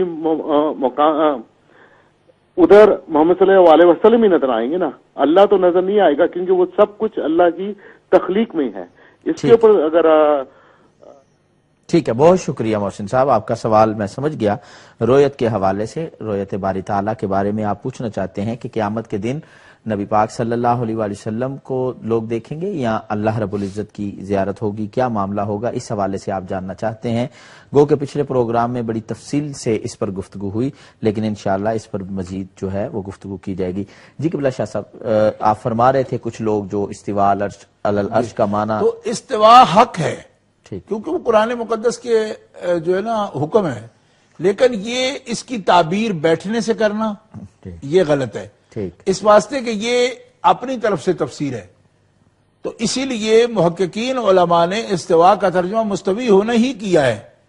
اس کی مراد کو بیٹھنے سے تعین نہیں کیا. اللہ عرش پر مستوی ہے، یعنی اس کی تجلی ہے اس کے اوپر، یہ فرمایا. اور اللہ تبارک و تعالیٰ کے بارے میں یہ تصور جو اسماعیل دیلوی اور اس کے متبعین نے پیش کیا ہے، وہ تو یہ کہتے ہیں کہ وہ اس پر بیٹھتا ہے تو اس کا عرش جو ہے وہ چیختا ہے اس کے وزن سے. تو یہ تو ایک ثقل اور جسم کے ثبوت کی بات ہے. پھر یہ ہے کہ دیکھیے عرش جو ہے جتنا بھی بڑا ہو پھر بھی محدود ہے، اور ذات مطلق تو لا محدود ہے. اس کے لیے یہ ثابت کرنا کہ وہ ایک محدود جگہ پر بیٹھا ہے، اس کے لیے جسم ثابت کرنا اور اس کے لیے حد اور تعین کرنا، یہ سب جو ہے ذات باری تعالیٰ اس سے پاک ہے. ایسے عقائد اس کی طرف منسوب کرنا اور اس کے بارے میں کہنا یہ جھوٹ ہے، اور اس اللہ تبارک تعالیٰ پر جھوٹ باندھنا اور اس کے بارے میں ایسی بات کرنا یہ بے ادبی بھی ہے اور توہین ہے ذات باری تعالیٰ تقدس کی، اس کے تقدس کی توہین ہے. اس کے بارے میں علماء کا یہ ترجمہ اس کا کرتے ہیں کہ یہ آیت استوا جو ہے اس کی تعبیر بیٹھنے سے یہ نہیں کی جا سکتی. ہاں اس کا انکار اس لیے نہیں کہ اللہ تعالیٰ کا ارشاد ہے عرش پر مستوی ہے. عرش تو مخلوق ہے خدا کی، تو جو چیز مخلوق ہے اس کی تو ایک تاریخ ہے. تو یہ پھر اس پر اگر اللہ تعالیٰ بیٹھتا ہے تو یہ تو ایک حادث چیز ہے. ٹھیک ہے جی، حادث ہے. اللہ کی ذات قدیم ہے.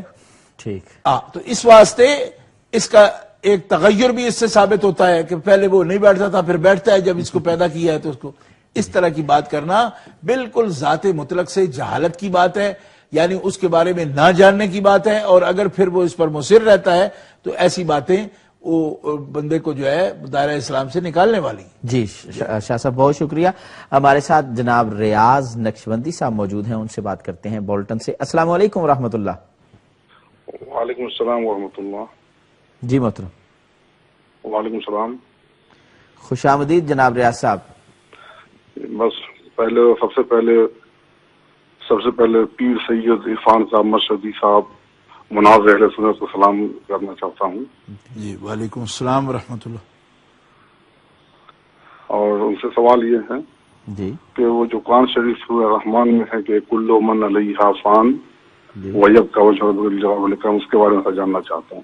ٹھیک ہے، بہت شکریہ. ماشاءاللہ آپ نے قرآن مجید برہان رشید کی 2 آیات مقدسات کے حوالے سے پوچھا کہ اس کا میننگ کیا ہے. انشاءاللہ ضرور قبلہ شاہ صاحب اس پر بھی گفتگو فرمائیں گے. تو ناظرین آپ سماعت فرما رہے تھے کہ استواء علی العرش کے حوالے سے قبلہ شاہ صاحب نے بڑی خوبصورتی سے اس کو بیان فرما دیا. اور شاہ صاحب تیسرا سوال میں سمجھتا ہوں اس میں ہی آپ نے کور کر دیا ہے کہ اللہ تعالیٰ کے متعلق جسم کا، کہ اللہ تعالیٰ کا جسم ہے. اور ظاہری بات ہے جو استواء کے قائل ہیں، استواء علی العرش کے، جو یہ معنی لیتے ہیں کہ اللہ بیٹھتا ہے اور جب بیٹھتا ہے تو عرش سے چوں چوں کی آوازیں آتی ہیں. تو یہ جو چوں چوں کا مربع جن لوگوں نے ایسا تیار کر کے تو چوں چوں کی باتیں کی ہیں، میں یہ سمجھتا ہوں کہ آپ نے اسی میں اس کو مکمل فرما دیا، اس پر مزید گفتگو کی ضرورت نہیں. شاہ صاحب قبلہ آج بھی ہمارے غیور بھائی نے کہا کہ شرک کیا ہے. یہ کچھ لوگ جو بات پر کہ یا رسول اللہ کہنا شرک ہے، یا غوث اعظم کہنا شرک ہے، یا تقلید کا جو ہے وہ بندہ جو مقلد ہوگا وہ مشرک ہے. تو آخر ہر بات پر یہ جو شرک کا ٹیگ لگا دیا جاتا ہے، اس قسم کی بے احتیاطی کی جاتی ہے.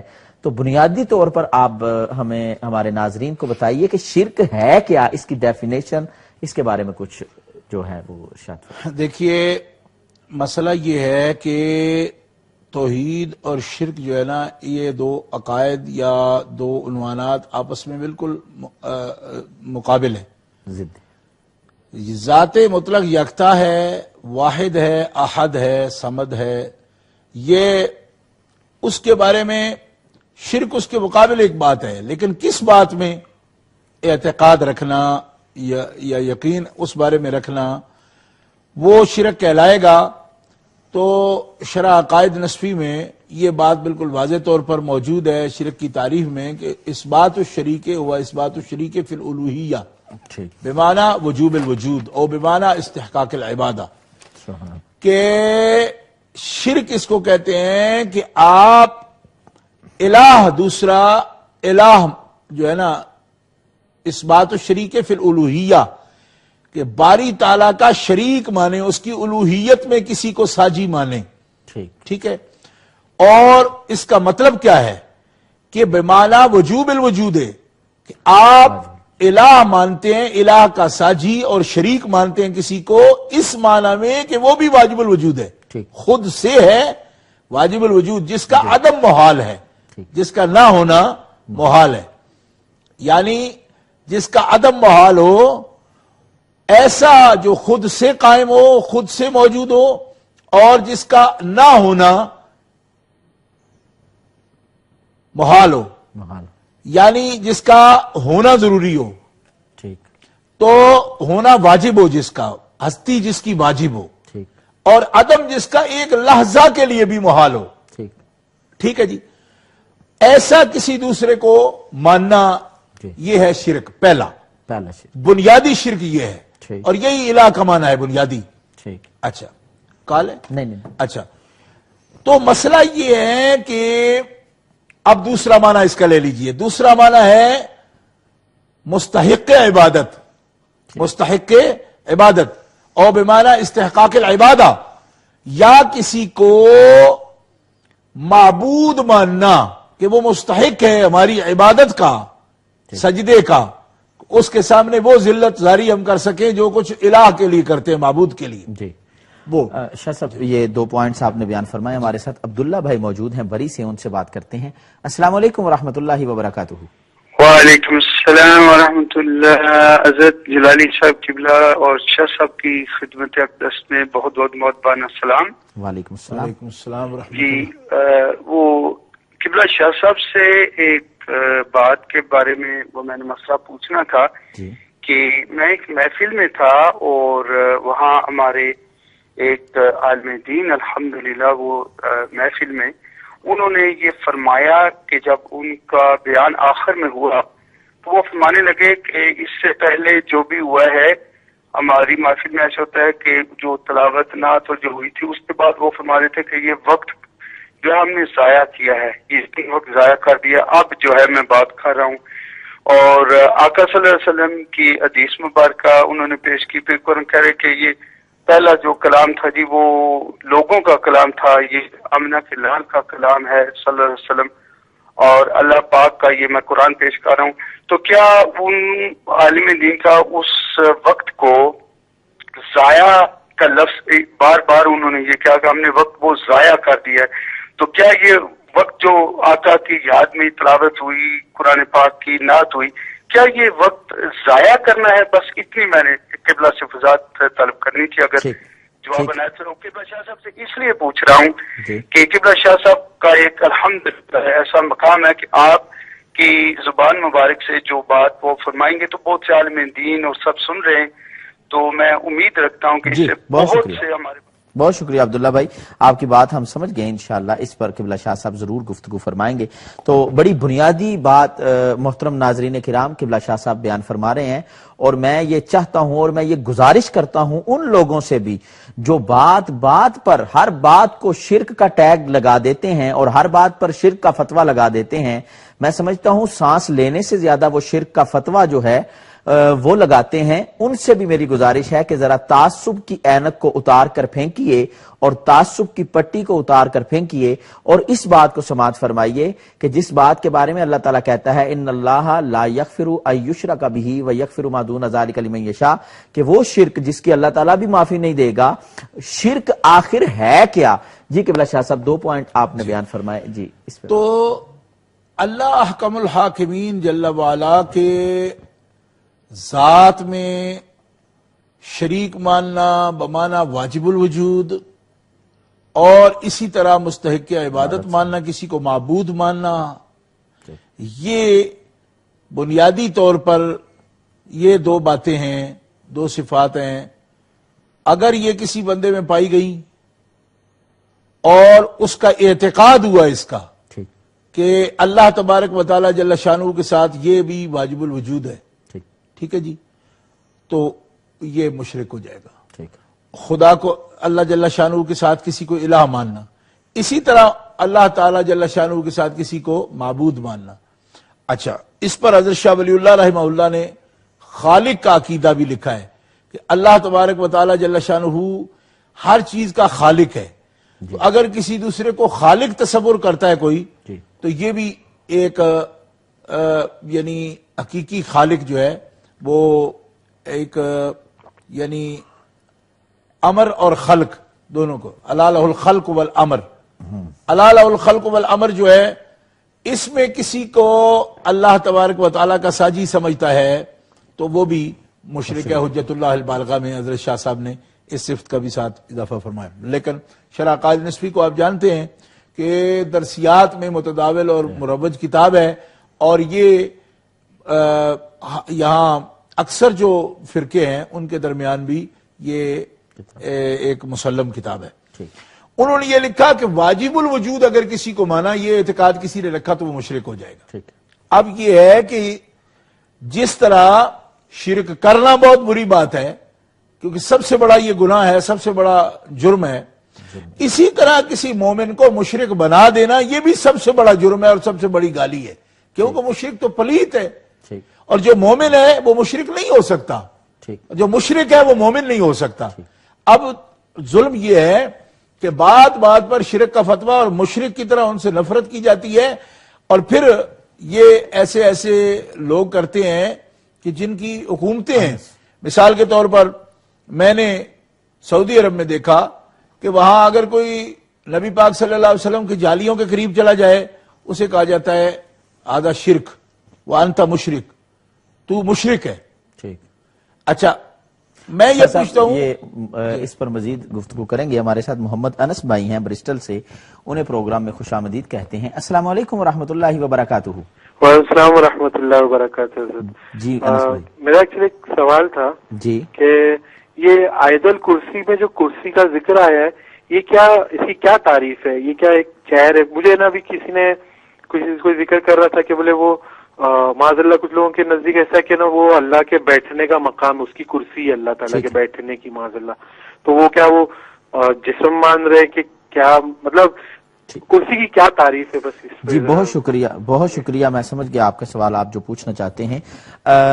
محترم ناظرین کرام، جیسا کہ آپ سماعت فرما رہے تھے کہ قبلہ شاہ صاحب فرما رہے ہیں کہ کسی کو واجب الوجود سمجھنا اور مستحق عبادت سمجھنا، اور تیسری بات جو شاہ ولی اللہ صاحب محدث دہلوی رحمہ اللہ تعالی علیہ کے حوالے سے کہ کسی کو خالق سمجھنا، الا لہ الخلق والامر، اس کے حوالے سے کسی کے متعلق یہ عقیدہ رکھنا اللہ تعالیٰ کے علاوہ، یہ شرک ہے۔ شاہ صاحب قبلہ، میں آپ نے نشاندہی تھوڑی سی اس پر فرما دی، میں آپ سے اس لحاظ سے ہی یہ پوچھنا چاہتا ہوں، کیا رسول اللہ صلی اللہ علیہ وآلہ وسلم کی امت میں شرک موجود رہے گا یا نہیں؟ کیا رسول اللہ نے صلی اللہ علیہ وسلم نے ایسی نشاندہی کی کہ میرے بعد بھی تم لوگ مشرک بن جاؤ گے یا تم میں شرک رہے گا، اور یا پھر سرکار نے کوئی ایسا مجدہ جافزہ سنایا ہو کہ بھئی شرک کا خاتمہ ہو گیا، شرک ختم ہو گیا؟ اس حوالے سے اگر کوئی بات ہے وہ ضرور ہمیں۔ صحیح بخاری شریف میں یہ حدیث پاک موجود ہے، رسول اللہ صلی اللہ علیہ وسلم کا ارشاد گرامی ہے کہ واللہ ما اخاف منکم ان تشرکوا من بعدی، سبحان اللہ، ولکن تنافسوا فیہا، کہ میں اللہ کی قسم اٹھاتا ہوں، میں محمد رسول اللہ، کہ مجھے تم سے شرک کا کوئی خوف نہیں ہے، سبحان اللہ، تم میرے بعد مشرک نہیں ہوگے، لیکن تم بدعمل ہو سکتے ہو، دنیا میں تم مبتلا ہو سکتے ہو، اور تم دنیا میں طمع میں فریب میں جا سکتے ہو، فسق تمہارے اندر آ سکتا ہے کہ تم دنیا سے محبت کرنے لگو، لیکن اللہ رب العزت کا مجھ پہ یہ انعام ہے، یہ خصائص خمسہ کی حدیث میں بھی حضور نے فرمایا ہے، یہ خاص انعام ہے، فرمایا وہ جو شرک ہر قوم کے ساتھ چمٹا رہا ہے، میری امت اللہ تبارک و تعالیٰ نے مجھے بے خوف کر دیا ہے کہ میری امت میرے بعد کبھی من حیث الجماعت مشرک نہیں ہو سکتی۔ اور پھر اس امت کے اس سب سے بڑے طبقہ کے بارے میں جسے سواد اعظم کہا جاتا ہے، یہ توقع رکھنا کہ امت کی سواد اعظم تو یہ ہے کہ یہ 100%، 80%، 95%، 90% جماعت جو ہے وہ اہل السنہ والجماعت ہے۔ اہل السنہ والجماعت جو نبی صلی اللہ علیہ وسلم کے طریقے پر بھی ہے، اور نبی پاک صلی اللہ علیہ وسلم کی جماعت کا بھی ان کو اعزاز حاصل ہے کہ وہ نبی پاک علیہ السلام کی جماعت ہیں، صحابہ کرام کی جماعت والے ہیں، اہل بیت اطہار کی جماعت والے ہیں، ان سے شرک کا کیسے تصور کیا جاتا ہے؟ نبی پاک علیہ السلام تو بالکل معمول ہے، حضور تو بالکل ان سے، یعنی ان کو آپ کو توقع ہی نہیں۔ آپ فرماتے ہیں یہ اللہ کا مجھ پر کرم ہے کہ اللہ تعالیٰ نے میری امت سے شرک جو ہے نا اس کو اٹھا لیا کہ اب شرک وہ نہیں کرے گی۔ میں بے خوف ہوں اس بات سے کہ یہ لوگ مشرک ہو جائیں گے میرے بعد، ہاں دنیا میں مبتلا ہو سکتے ہیں، اس کا تم خیال رکھنا۔ کہ دنیا کو کبھی اپنے اوپر تما لالچ فریب اتنا نہ آنے دینا کہ تم دین پر اس کو ترجیح دینے لگو اور دنیا کی محبت اپنے دل میں بٹھا لو، یہ نہ کرنا۔ ہاں البتہ نبی کریم علیہ الصلوۃ والسلام نے ان اعمال سے بھی بچنے کو کہا کہ جن اعمال کی وجہ سے شائبہ شرک ہو، مگر شائبہ شرک جو ہے کہ جو بندے کو یعنی ایک بندہ اگر متکبر ہے، بندہ ایک ریا کرتا ہے تو ایسی بات ریا کر رہا ہے تو یہ بھی ایک درجہ میں شرک قرار دیا گیا۔ کیوں؟ اس لیے کہ ایک عبادت بندہ کرتا ہے تو وہ بھی دنیا کے دکھاوے کے لیے، تو اس کا مطلب ہے دنیا کا دکھانا دنیا سے اجر پانے والی بات ہے کہ جس کو دکھا رہا ہے اس سے اجر پانا ہے نا، لیکن اس کو صرف شرک قرار دینا یہ تو اس کی نیت پر منحصر ہے نا، تو اس کو خود بخود شرک قرار دینا اور پھر مشرک حقیقی کی طرح اس کے ساتھ ڈانٹ ڈپٹ کرنا، مار پیٹ کرنا، یہ اتنا دوغلا رویہ ان لوگوں کا۔ میں پوچھا کرتا ہوں، میں نے حکومت سعودیہ سے بھی پوچھا تھا، میں نے کہا کہ دیکھو بھائی اگر تم بات پر کوئی اگر فاتحہ شریف پڑھ رہا ہے تو کہ تو مشرک ہے، اگر کوئی ملاشی پڑھ رہا ہے مشرک ہے، اگر کوئی جالیوں کے سامنے جا کر ہاتھ باندھ کر کھڑا ہے سلام عرض کرتا مشرک ہے۔ بھائی مشرک ہے تو پھر تم نے اس کا داخلہ کیوں نہ ممنوع کیا؟ مشرک کا تو داخلہ ہی حرم شریف میں منع ہے، انما المشرکون نجس فلا یقربوا المسجد الحرام، اس کا تو مسجد حرام میں داخلہ ہی ممنوع ہے۔ تو ایسے لوگوں کو آپ ویزے کا اجرا کس طرح کرتے ہیں؟ صرف پیسے اکٹھے کرنے کے لیے پھر کرتے ہیں، مشرک بھی سمجھتے ہیں، ویزا بھی جاری کرتے ہیں کہ جو درباروں پر جاتے ہیں مشرک ہیں، جو وسیلہ پکڑتے ہیں مشرک ہیں، وسیلہ پکڑنے والوں کو ویزا کس طرح جاری کیا جاتا ہے؟ مشرک ہو تو ان کا تو حرم میں داخلہ ہی ممنوع ہے۔ تو یہ دوغلی پالیسی ہے، خود ان کا اپنا اندر یہ کہتا ہے کہ یہ مشرک نہیں ہے، خام خواہ اس کو ایک سلوگن بنایا ہوا ہے اور ایک اپنا جو ہے نا جاب نکالی ہوئی ہے لوگوں کو۔ آپ کو پتا ہے کہ پہلی حکومت کے خلاف انہوں نے اس کو بطور ہتھیار استعمال کیا ترکوں کے خلاف، اور آج تک وہ جو ہے نا اس کا ڈڈورا پیٹا جا رہا ہے۔ کس طرح حرام ہے وسیلہ، کس طرح حرام ہے؟ جی قبلہ شاہ صاحب ہمارے ساتھ ایک ساتھی محمد افضل سیالوی صاحب شفیل سے موجود ہیں، ان سے بات کرتے ہیں۔ السلام علیکم ورحمۃ اللہ وبرکاتہ۔ وعلیکم السلام ورحمۃ اللہ۔ جناب میرا سوال یہ ہے کہ وحدت الوجود اور وحدت الشہود میں کیا فرق ہے، اور حافظ علامہ ابن تیمیہ کا کیا عقیدہ تھا اللہ پاک کے بارے میں؟ ٹھیک ہے، بہت شکریہ محمد افضل سیالوی صاحب شفیل سے، آپ نے جوائن کیا اور یہ پوچھا۔ شاہ صاحب قبلہ میں اس پر یہ آپ سے گزارش کرنا چاہوں گا، جیسا کہ آپ نے بڑی وضاحت کے ساتھ اس بات کو بیان فرمایا ہے کہ نبی پاک صلی اللہ علیہ وآلہ وسلم نے یہ فرمایا کہ مجھے اس بات کا خوف نہیں کہ میرے بعد تم لوگ شرک میں مبتلا ہو گئے، لیکن یہاں لوگ یہ کہتے ہیں، جب یہ حدیث مبارکہ جو آپ نے پیش فرمائی بخاری شریف کے حوالے سے، لوگ کہتے ہیں یہ تو بیان صحابہ کو مخاطب کر کے کیا گیا تھا، بعد والوں کی اس میں بات نہیں ہے، تو کیا واقعی اس میں کوئی ایسا کوئی حصر کا معنی یا کوئی ایسا کہ نبی پاک نے فرمایا ہو کہ یہ صحابہ صرف تمہارے لیے ہے بعد والوں کے لیے نہیں ہے، اس میں کوئی ایسی تصریح بھی پائی جاتی ہے؟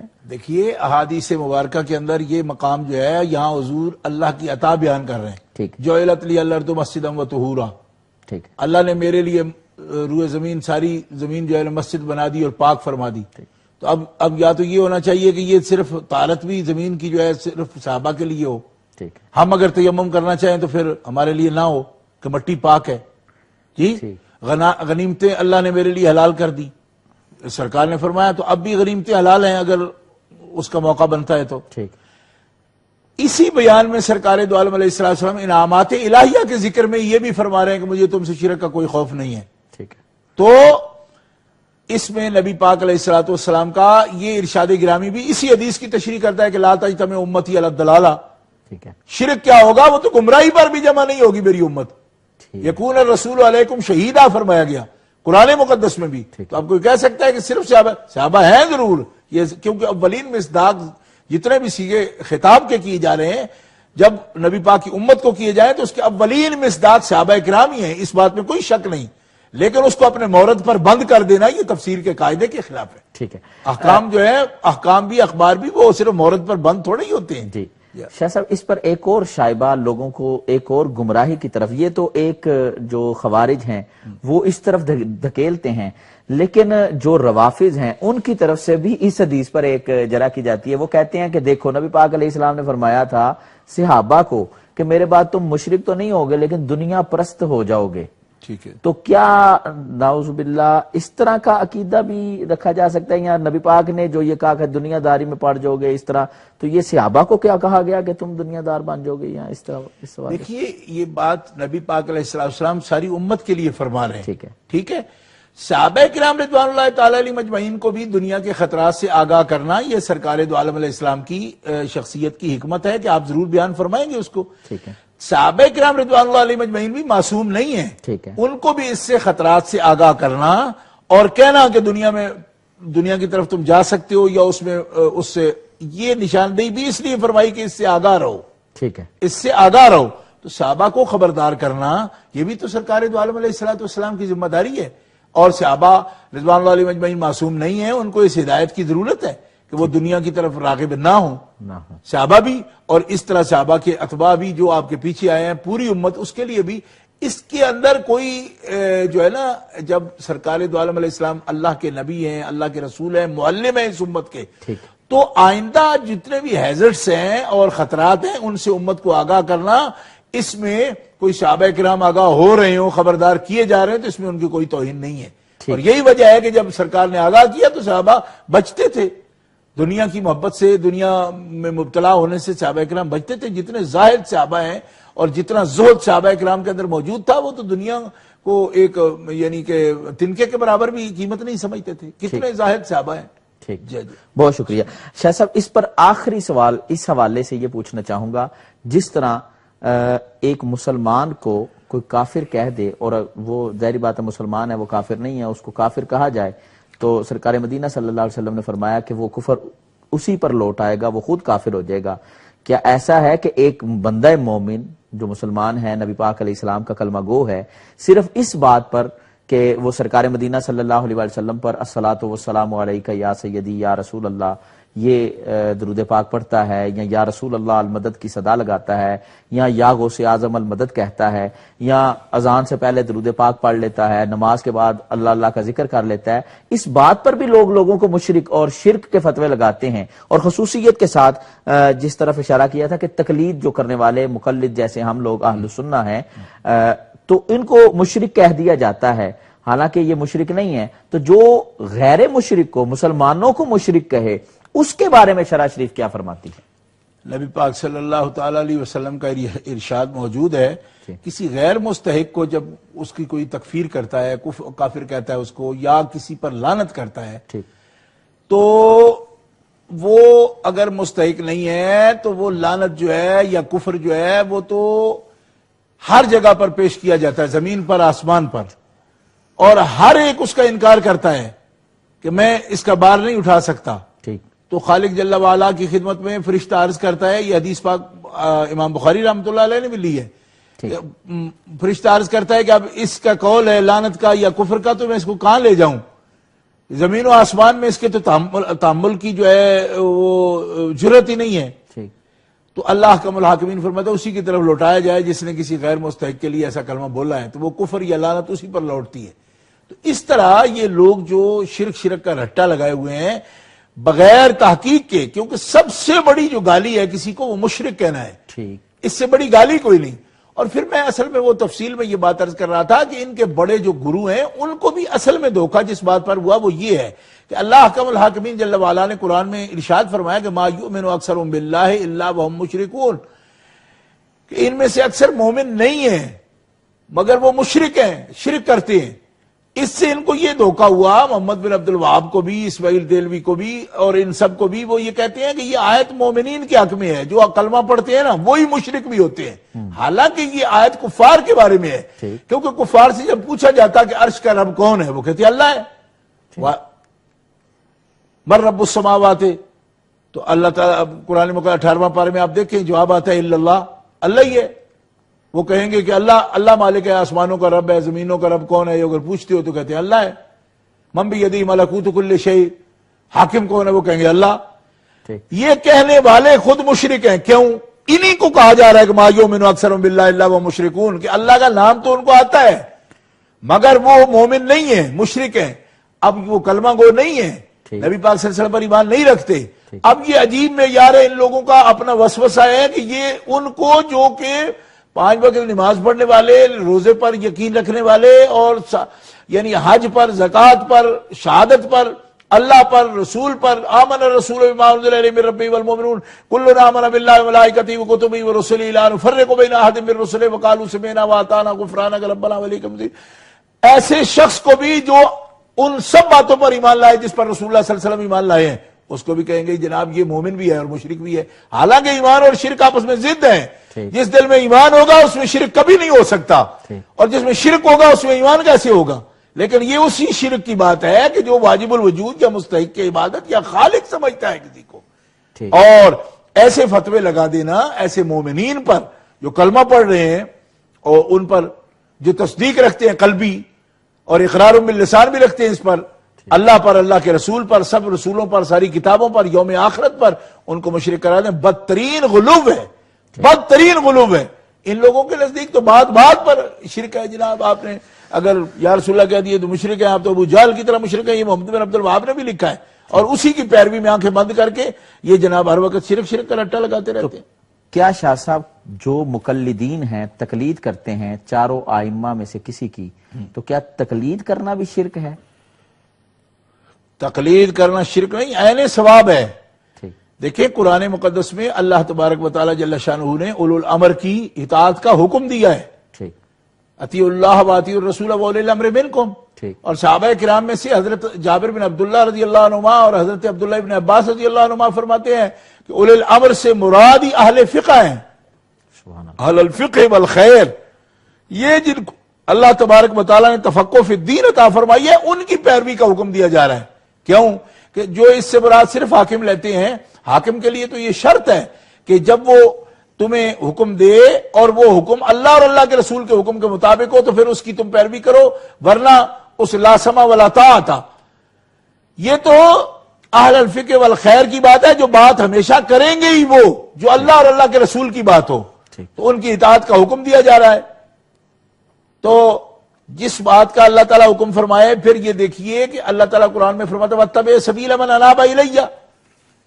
یقیناً جو اللہ تبارک و تعالیٰ کی طرف آ رہا ہے اور تمہیں لا رہا ہے اس کی پیروی کرو. فَاسْأَلُوا أَهْلَ الذِّكْرِ إِن كُنتُمْ لَا تَعْلَمُونَ.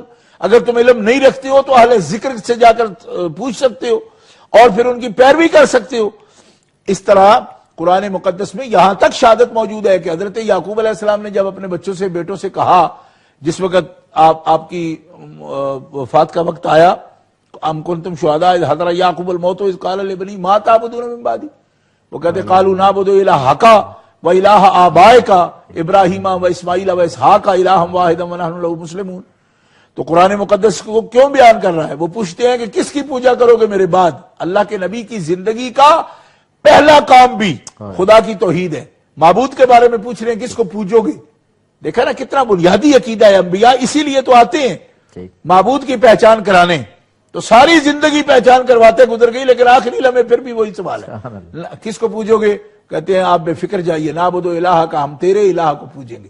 یہ ہے تقلید. حالانکہ الہ تو اپنا ہے ہر ایک کا. تو الہ حق کہنے کا کیا مطلب؟ تیرے رب کو پوجیں گے. اس کا مطلب یہ ہے کہ حالانکہ توحید کا عقیدہ وہ اپنا ہر ایک کا تصدیق اپنی ضروری ہے، مگر جب باپ اتنا کامل ہے کہ اللہ کا نبی ہے، تو قرآن یہ بھی ہمیں بتا رہا ہے کہ اس میں بھی تم اتباع کر سکتے ہو کہ تم الہ بھی وہ پوج رہے ہو جو اللہ کے نبی کا الہ ہے.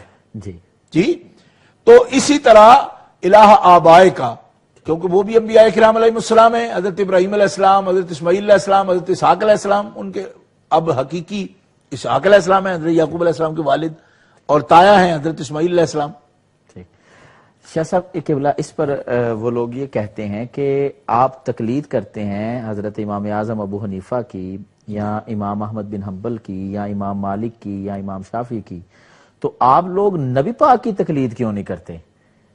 جب ہم دلائل میں یہ الہ کا و الہ آباء کا یہ حدیث آیہ مقدسہ پیش کریں تو یہ ابراہیم علیہ السلام جو ہیں یہ اللہ کے نبی ہیں، تو ہم نے نبی پاک صلی اللہ علیہ وسلم کا کلمہ پڑھا ہے. وہ کہتے ہیں آپ محمدی کیوں نہیں بنتے، آپ حنفی، حنبلی، مالکی، شافعی بنتے ہو؟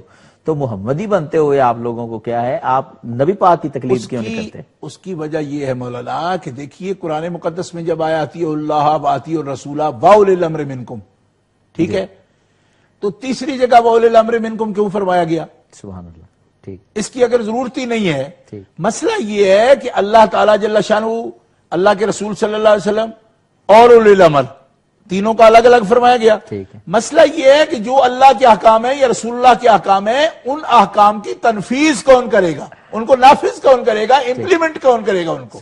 جو امپلیمنٹ کرے گا، اس طرح تو ہر مجرم بچ سکتا ہے۔ وہ کہے جناب ہم اللہ رسول کی بات مانیں گے، اور اس کی تعبیر میں آپ بھی کر سکتے ہیں، ہم بھی کر سکتے ہیں، جو کچھ آپ نافذ کر رہے ہیں ہم اس کو مانتے ہی نہیں ہیں، تو اس سے کتنا اپرادھ پیدا ہوگا، بالکل انارکی پیدا ہوگی،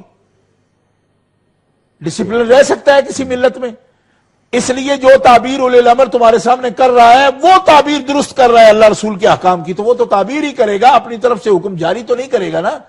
لیکن ڈسپلن، ضبط، کسی بھی جو قوم ہے اس میں نظم و ضبط تبھی پیدا ہوگا جب اولی الامر کی وہ تقلید کرے گا اور اس کی اتباع کرے گا۔ کیوں؟ اس لیے کہ براہ راست 10 آدمی اگر استنباط کر رہے ہیں احکام کا تو ان کی تو فکر الگ الگ ہو جائے گی، تو پھر ایک معاشرہ کیسے وجود میں آئے گا؟ مہذب معاشرہ تبھی وجود میں آ سکتا ہے جب اولی الامر کی وہ تابع داری کرے گا اور احکام کے نافذ کرنے والا جو ہے وہ ایک ہوگا، اور وہ اللہ اور اللہ کے رسول صلی اللہ علیہ وسلم کے احکام کی تنفیذ کرے گا، تو ہر دور میں نیا ہوگا نا۔ کیا رسول اللہ صلی اللہ علیہ وسلم خود تشریف فرما ہوں گے اور فرمائیں گے کہ یہ بات مانو؟ آپ کے اقوال میں تطبیق کرنا، اعمال میں تطبیق کرنا، پہلے پچھلے قول میں سے ترجیح دینا، یہ کسی کا کام ہے نا، عالم کا کام ہے نا۔ مثلا ایک ہی وقت میں اگر رسول اللہ صلی اللہ علیہ وسلم کے 2 اعمال مبارکہ ہمارے سامنے آ گئے، ایک منسوخ ہوا، ایک کو سنت جاریہ فرمایا، تو یہ کس کا کام ہوگا کہ دونوں کے درمیان یہ فرق واضح کر سکے؟ وہ دونوں لڑیں گے آپس میں کہ یہ تو دونوں حضور کے کام ہے، ہم دونوں کریں گے۔ یا ایک مسلمان چاہتا ہے کہ وہ آپ کے طریقوں پر چلے، تو ایک نماز کے اندر، مثال نماز کے اندر اگر 2 عمل آپ سے منقول ہیں تو وہ کس طرح دونوں عمل کرے گا نماز کے اندر؟ ٹھیک ہے جی۔ اس لیے اس کے درمیان تطبیق دینے والا مجتہد ہوگا، اور وہ بتائے گا کہ اس میں سنت جاریہ، سنت قائمہ کون ہے، فریضہ عادلہ کیا ہے، اور اس کے اندر منسوخ حکمت سنت کون سی ہے۔ اسی چیز کا نام ہے اجتہاد اور مجتہد، اور وہ جو ہے صاحب امر ہے۔ اس کی تقلید کرنے سے رسول اللہ صلی اللہ علیہ وسلم کی تقلید سے بندہ نکلتا نہیں، کیونکہ رسول اس طرح تو کوئی یہ کہہ سکتا ہے کہ دیکھو حاکم تو اللہ ہے، الحکم الا للہ، جیسے خوارج نے کہا، تو رسول اللہ صلی اللہ علیہ وسلم کا ہم ذکر کیوں کریں؟ ہم الہی رہتے ہیں بس، حنفی نہیں رہنا تو محمدی بھی رہنے کی کیا ضرورت ہے؟ ہم الہی ہیں، اللہ کے بندے ہیں، اسی کی مانیں گے۔ رسول اللہ تو وہی بات کہتے ہیں جو اللہ کہتا ہے، تو پھر حضور کا بھی نام کیا لیں؟ مسئلہ یہ ہے کہ اللہ کے احکام ہمیں بتائے رسول اللہ نے، اور رسول اللہ کے احکامات جو ہیں ان میں سے قانون و آئین کے درجے میں جو باتیں ہیں وہ ہمیں بتائی مجتہدین کرام نے، اس درجہ میں ہم ان کی تقلید کریں گے اور اتباع کریں گے، لیکن ان کو رسول نہیں سمجھتے کہ وہ ان کے ذریعے اللہ کے احکام ہم تک آئے ہیں۔ نہ، اللہ کے احکام رسول اللہ کے ذریعے ہم تک آئے ہیں۔ رسول اللہ کے اور اللہ کے احکامات میں سے اجتہاد کے بعد جس چیز کو بطور قانون ہم اپنائیں گے وہ مجتہدین نے بتایا ہے، اور یہ فطرت کے عین مطابق ہے۔ اس سے مفر کرنا جو ہے یا اس سے بھاگنا یہ قرآن کے احکام کے خلاف۔ اور پھر دیکھیے وَاتَّبِعْ سَبِيلَ مَنْ أَنَابَ إِلَيَّ یا فَاسْأَلُوا أَهْلَ الذِّكْرِ ہے، اس کے اندر انبیاء کی بات نہیں ہو رہی، یہ تو اہل ذکر جو آپ کے اندر موجود ہوں گے آپ ان سے سوال کریں گے، آپ نہیں جانتے تو جو جاننے والے ہیں ان سے سوال کر لیں، ٹھیک ہے، اور پھر ان کی اتباع۔ شاہ صاحب ماشاءاللہ آپ نے بڑے پیارے انداز میں اس سوال کا بھی جو خوارج کی طرف سے عموماً اہل سنہ کو سننا پڑتا ہے اس کا بھی جواب دیا، لیکن یہیں پر روافظ جو ہیں اولی الامر سے، وہ کہتے ہیں اولی الامر سے مراد مجتہدین کرام، جیسے آپ نے فرمایا، وہ کہتے ہیں مجتہدین اس سے مراد نہیں ہے بلکہ اولی الامر سے مراد 12 ائمہ اہل بیت جو ہیں وہ ان کو لیتے ہیں۔ تو آیا یہ کس حد تک یہ بات اور وہ ان کا جو اولی الامر کا امامت کا جو نظریہ ہے، کیا یہ قرآن مجید کا پیغام یہ ہے یا یہ ویسے ان کی اپنی خود ساختہ کوئی بات ہے؟ دیکھیے قرآن مقدس کے اندر اولی الامر منکم، آمنو منکم، یہ دونوں لفظ آتے ہیں۔ شروع ہوتی ہے آیت یا ایھا الذین آمنوا اطیعوا اللہ، اور اولی الامر منکم، تم میں سے، اے ایمان والو تم میں سے، یہ کتنے عموم کی بات ہے۔ ٹھیک ہے، ان کے لیے مومن ہونا ضروری ہے، جی، ان کے لیے یہ ضروری نہیں کہ ضرور اہل بیت ہو، ٹھیک، ٹھیک ہے۔ کیونکہ اولل امر منکم ہے، ٹھیک ہے، اور شروع کہاں ہے تو یا ایھا الذین آمنوا، اے ایمان والو اللہ کی، اللہ کے رسول کی، اور تم میں سے جو اولل امر ہیں ان کی اطاعت کرو، ٹھیک ہے جی۔ تو اس طرح پھر یہ نظریہ جو اپنی طرف سے وہ لوگ پیش کرتے ہیں، اس پر نص تو کوئی ہے نہیں، البتہ یہ ہے کہ اس نظریہ کا قابل عمل نہ ہونا یہ بالکل ظاہر و باہر ہے، کیونکہ اب مثال کے طور پہ ہمیں اطاعت کرنی ہے تو مجتہدین کے تو ہمارے پاس اصول یا قانون وہ سب موجود ہیں، ٹھیک ہے، اور اگر ان کو ہم یہ صرف متعین کریں گے کہ یہی ہیں تو اس وقت مثال کے طور پر وہ اولل الامر سے خود کس طرح مسئلہ دریافت کریں گے؟ اس کے لیے خود ایران کے اندر آپ دیکھیں کہ انہوں نے فقہا کا ایک بورڈ بٹھایا ہے، اس کو ولایت فقہی کہتے ہیں، ولایت فقہی، اور آج بھی ان کے مجتہد خود جو ہے اس کا اجتہاد کر رہے ہیں۔ اگر 12 میں اس کو بالکل موقوف کر دیا جائے جی، اور محدود کر دیا جائے کہ اولل الامر سے مراد صرف وہی ہیں، تو یہ ولایت فقہی کس اصول کے تحت قائم کی گئی ہے؟ جی قبلہ شاہ صاحب، میں ایک اور ہمارے شاہد صاحب جو لندن سے ہیں جنہوں نے ہمیں جوائن کیا تھا، وہ فرما رہے تھے کہ تاریخ کی جب ہم ہسٹری، اسلامک ہسٹری کو سٹڈی کرتے ہیں تو ہم یہ دیکھتے ہیں کہ نبی پاک صلی اللہ علیہ وسلم نے مکہ شریف میں جب اعلان نبوت فرمایا تو لوگ جو کفار مکہ تھے انہوں نے یہ دیکھا کہ ان کا عقیدہ علیحدہ ہے، انہوں نے بائیکاٹ کر دیا سرکار کا۔ لیکن جب سرکار مدینہ صلی اللہ علیہ وسلم مدینہ شریف میں تشریف لے کے آئے، وہاں مختلف عقیدے والے لوگ موجود تھے لیکن رہتے اکٹھے تھے۔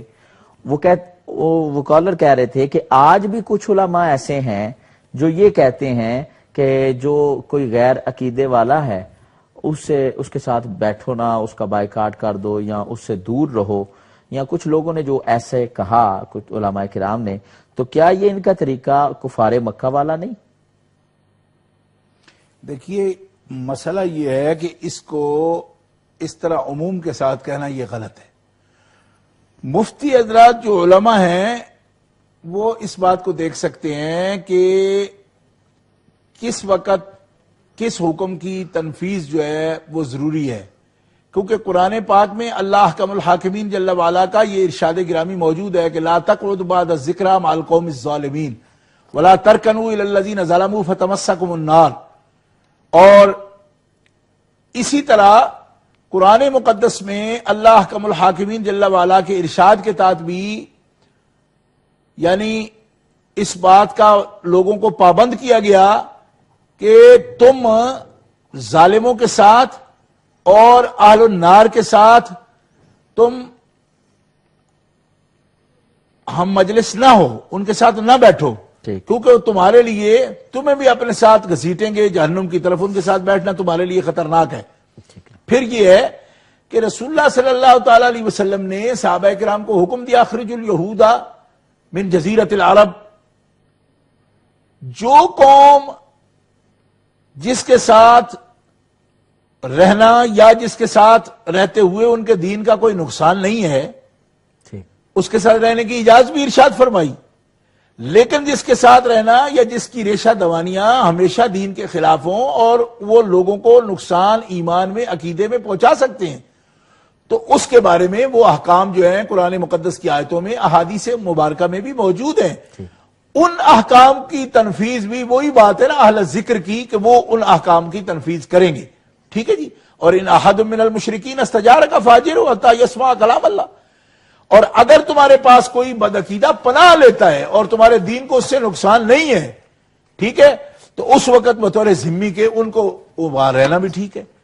اس طرح مطلقاً یہ کہہ دینا کہ ان سب کو نکال دو یا ان سب کو مار دو یا ان سب سے تمہاری مجلس نہیں ہو سکتی، تم اس میں بیٹھ نہیں سکتے، یہ بھی نہیں ہے، اور یہ بھی نہیں ہو سکتا کہ تم ہر ایک سے گھل مل سکتے ہو۔ اس کے درمیان بیلنس رکھنا یہ بھی علماء وقت اور مجتہدین کرام اور مفتیان اعظام کی ذمہ داری ہے جو دین کے ذمہ دار ہیں۔ اگر منکرات، فواحشات اعتقادی یا عملی پھیلنے کا اندیشہ ہے تو اس پر کہاں روک کرنی ہے، یہ بھی علماء کی ذمہ داری ہے، کیوں کل قیامت کے دن یہ ذمہ دار ہوں گے، یہ وارث ہے نا نبی کریم علیہ السلام کے دین کے، حضور کی شریعت کے، یہ وارث ہیں۔ تو انہی کو جواب دینا پڑے گا نا اگر بدعات اس میں پھیلیں گی. تو ان کی ذمہ داریوں میں سے یہ ذمہ داری بھی ہے کہ جہاں روک لگانے کی ضرورت ہے معاشرے میں وہاں روک بھی لگائیں گے, ہر جگہ نہیں لگائیں گے, ٹھیک ہے, اور جہاں دین کے لیے نقصان نہیں ہے وہاں وہ اس کے بارے میں اجازت بھی دیں گے جیسا سرکار دو عالم علیہ السلام کی سنت کے اندر موجود ہے. تو میں ابھی جو بات آپ کے سامنے عرض کرنا چاہتا تھا وہ یہ ہے کہ توحید کے مسئلہ پر ضمنی مباحث جو ہے سوالات وہ بہت آ جاتے ہیں. آج بھی جو کلام میں نے شروع کیا تھا یعنی آیت کریمہ سے شاہد اللہ انہ لا الہ الا ہوا واولو العلم والملائکۃ واولو العلم قائما بالقسط لا الہ الا هو العزیز الحکیم, تو یہ ہمارا مستقل موضوع جو ہے احادیث مبارکہ اور قرآن پاک کی آیات کا وہ رہتا ہے. اور میری گزارش ہے کہ اگر آئندہ پروگرام بھی پھر آپ توحید پر رکھیں لیکن اس میں یہ موقع دیں کہ یہ احادیث مبارکہ کی روشنی میں ہم اس مضمون کو آگے مزید چلا سکیں. اس کی وجہ یہ ہے کہ یہ بات ہماری ذمہ داری بنتی ہے کہ ہم بنیادی استدلال جو ہے وہ قرآن و سنت سے کریں. بہت شکریہ شاہ صاحب, آپ نے ماشاءاللہ آج کے پروگرام میں جتنے سوالات پیش کیے گئے ناظرین کرام آپ نے دیکھا قبلہ شاہ صاحب نے قرآن و سنت کی روشنی میں پیش فرمائے, اور یہاں تک آپ نے دیکھا کہ ایک سوال کے جواب میں 20 آیات بھی قبلہ شاہ صاحب نے پیش فرمائی. تو میں آپ کا بہت شکریہ ادا کرتا ہوں اپنی طرف سے قبلہ شاہ صاحب اور امہ چینل کی پوری ٹیم کی طرف سے کہ آپ نے اپنی مصروفیت میں سے وقت نکالا, تشریف لائے. آج کا ہمارا یہ پروگرام ناظرین کرام یہیں پر اختتام پذیر ہوتا ہے. آپ اگلے پروگرام میں بھی ہو از اللہ, اللہ رب العزت کی وحدانیت, اس کی ربوبیت اور اس کے بارے میں مالک کائنات جل جلالہ کی کے بارے میں جاننے کے لیے اس پروگرام کو ضرور دیکھیے گا. انشاءاللہ اگلا پروگرام کا ٹاپک بھی ہو از اللہ ہوگا. اس دعا کے ساتھ ہمیں اجازت دیجیے کہ اگلے پروگرام میں پھر آپ سے ملاقات ہو اور دین مبین کے بارے میں مزید معلومات جو ہے ہم آپ تک پہنچا سکیں. دعاؤں میں یاد رکھیے گا. السلام علیکم ورحمۃ اللہ وبرکاتہ.